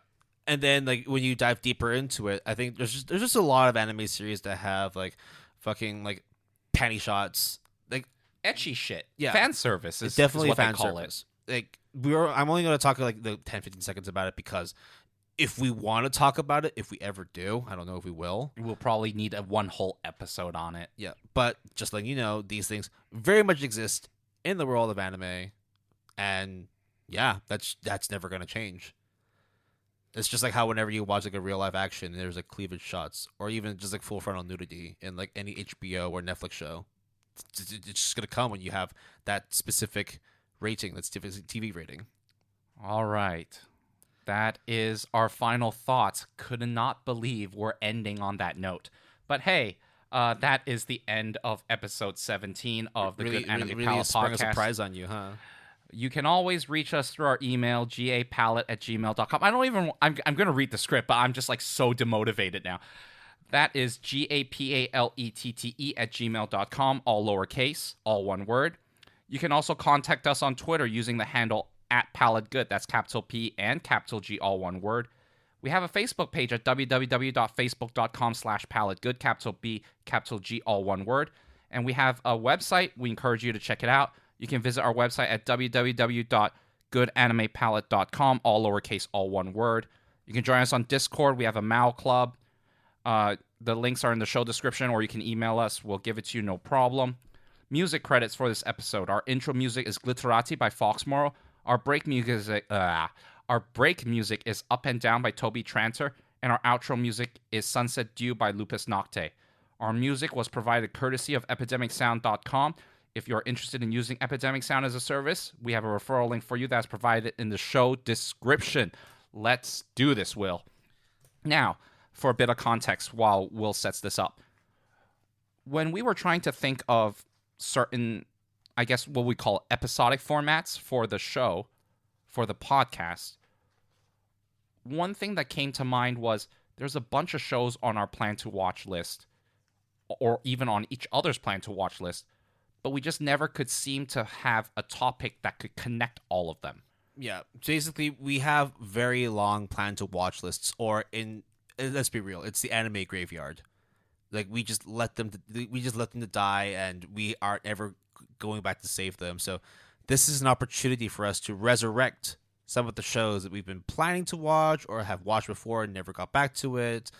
It's just one of those things where, hey, look, these shows aren't going to watch themselves. Right. So basically, starting from this season and onwards, we will always have a segment called Anime Closet Cleanup, where we would essentially draw lottery from a hat, in this case, a bunch of anime titles that are from Will's plan to watch list and my plan to watch list. So the way that it works is we each have our own plan to watch list, but Will would pick 5 from mine, I pick 5 from his, he picks 5 from his own, and I pick 5 from my own. So we have a total of 10 shows each to draw, and then we end up picking a total of 4 each. Right. 2 from each specific list. So basically everyone, there's just the 2 of us, would have 2 shows from our plan to watch list, 5 of them, and 2 shows from the other person's plan to watch list. So it may not even be on our radar, but Will or me would want the other person to check them out. So, Will, before we do the drawing, let's just go through the names of it real quick. So in terms of, I'm going to be drawing for Jason's shows and then the other way around. So from my own plan to watch list that I picked out for Jason to watch, I've got Higashi no Eden. I've got Sakamichi no Palan, also known as Kids on the Slope. I've got Haibana Renbei. I've got Full Metal Panic, not Alchemist, and Gankutsuo, which is the Count of Monte Cristo. Yep. And then from his list, I picked out Patrol Luluko, Happy Sugar Life, Angel Beats, Hachimitsu Clover, or Honey and Clover. and then Nodame Cantabile. Yep. And then on the other way around, for my list, for my cleanup, Jason picked up from my list The Daily Lives of High School Boys, Chihaya Furu, Land of the Lustrous, Rakugo Shinju, and Promare, the movie.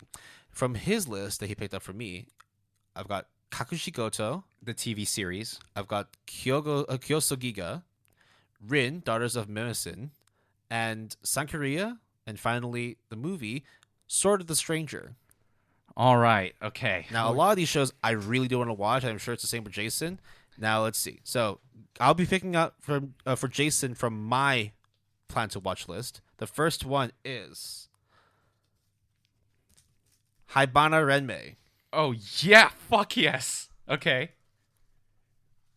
The second one is Higashi no Eden. Okay. Very, very good. You managed to avoid two of the two Kerr shows. Dude, I was so scared. I think I made a huge deal, even though there weren't supposed to be huge deals. But I was like, if I get 4 two-Kerr shows, I'm going to flip my shit. All right. From my list, right? Yep. So from your list, I've picked out the next 2 shows.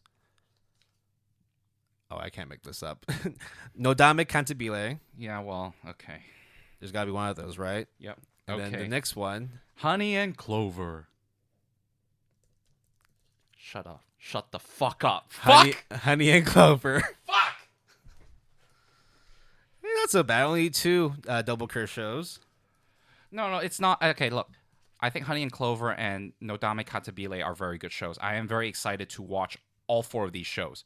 But it's just like Will has been like bugging me time and time again. It's like, yo, if you get Nodame Cantabile and Honey and Clover, I will just be the happiest man alive. And guess what? Will is smiling from ear to ear. It was a 1 in 20 chance, and hey, the random number generator. 1 in 20. Yeah, it's one out of 5 and 1 out of 4. Okay. Yeah. All right. From my plan to watch list that you picked out. Yeah, so Will is going to watch. Just tell me to stop. Okay, stop. Okay. You pick up any of these, I'm going to be super happy. High School, Yes! Daily Lives of High School Boys. Okay, please, okay. Okay. Please, Land of Lustrous, or Promare, or Chihaya Food, I don't care. Chihaya Furu. Okay, that's Okay. not bad. Okay, All right. I was hoping Lustrous, but I'm down to watch Hey, both damn of it, them. I wanted you to watch Land Illustrious too. But hey, that's the way it goes, right? Okay, now from your plan to watch list you picked out for me, this again, Kakushigoto, Kyosugiga, Rin, Sankaria, and Sword of the Stranger. Okay, first one is Kagushi Goto. Kakushigoto. And the last show, both Ks. Kyosugiga. Yes. Wonderful. Okay, so we're going to be spending the next 2 weeks to be watching these shows, and then we will come back to you in our next episode and give you our full rundown, our full overview of what these shows are about. Yeah, and I think one of the things that Will and I mentioned at the end of season 1 was that we're introducing more variety. This is one of those things, and we will introduce more episodic formats where the structure is the same, but the animes or mangas that we will consume is always going to be varied and different. Right. We don't want to just keep on telling you all the fluffy, edgy shit, right? We want to be able to showcase some stuff that's more music-based, stuff that's more slice of life, stuff that's more romantic. We want to be able to be as broad as possible. And also because we both have a shit ton of plan-to-watch shows, and we will probably never get around to it, nor can we connect them all and get an excuse to create an episode for it, except we just did that. I've had Chihaya on my list for like 4 years. It's funny, I have all these on my list too. So I'm excited. What I will say though is like the next time we do another cleanup, the ones that we didn't select, we keep them for the next draw, and then we throw in 2 new shows of each list. Yo, that's actually a good At least because it's like, I do want to watch Land Illustrious. I do want to watch Promare. I mean, I may watch them eventually. If between now and then we do end up watching the shows, we can always replace them. But these are there to pick from next time. I mean, we'll figure it out. But I mean, even those shows that you pick for me, like Kids on the Slope, I mean, how the fuck are we not going to watch it? Yeah. Count of Monte Cristo, like how are we not gonna watch that? I have to watch Premiere, right? Yeah, if I you like have to. Trigger, right? You have to. So just before we wrap this up, the shows I'll be watching and discussing in the next episode will be The Daily Lives of High School Boys, Chihaya Furu, Kakushigoto, and Kyosugiga. For me, it is Higashi no Eden, Haibane Renmei, Honey and Clover, and Will is having a time of his life. No Dame Katabile. I'm so happy. Those two shows made my teenage Dude, years. you are not. You didn't cheat, did you? No, I okay, didn't. no. I know. I'm joking. All right, so that's the end of this episode. And Will, any parting thoughts? Dude, just put on your fashionable anime apparel. Go out and enjoy life, man. Crossovers. Yeah, dude, just bring your anime life into your real life. That's Yeah. the biggest crossover of all time. Smile down the runway. Yes, make the world your runway, Bro. Fuck it. It's a wrap, boys. Goodbye.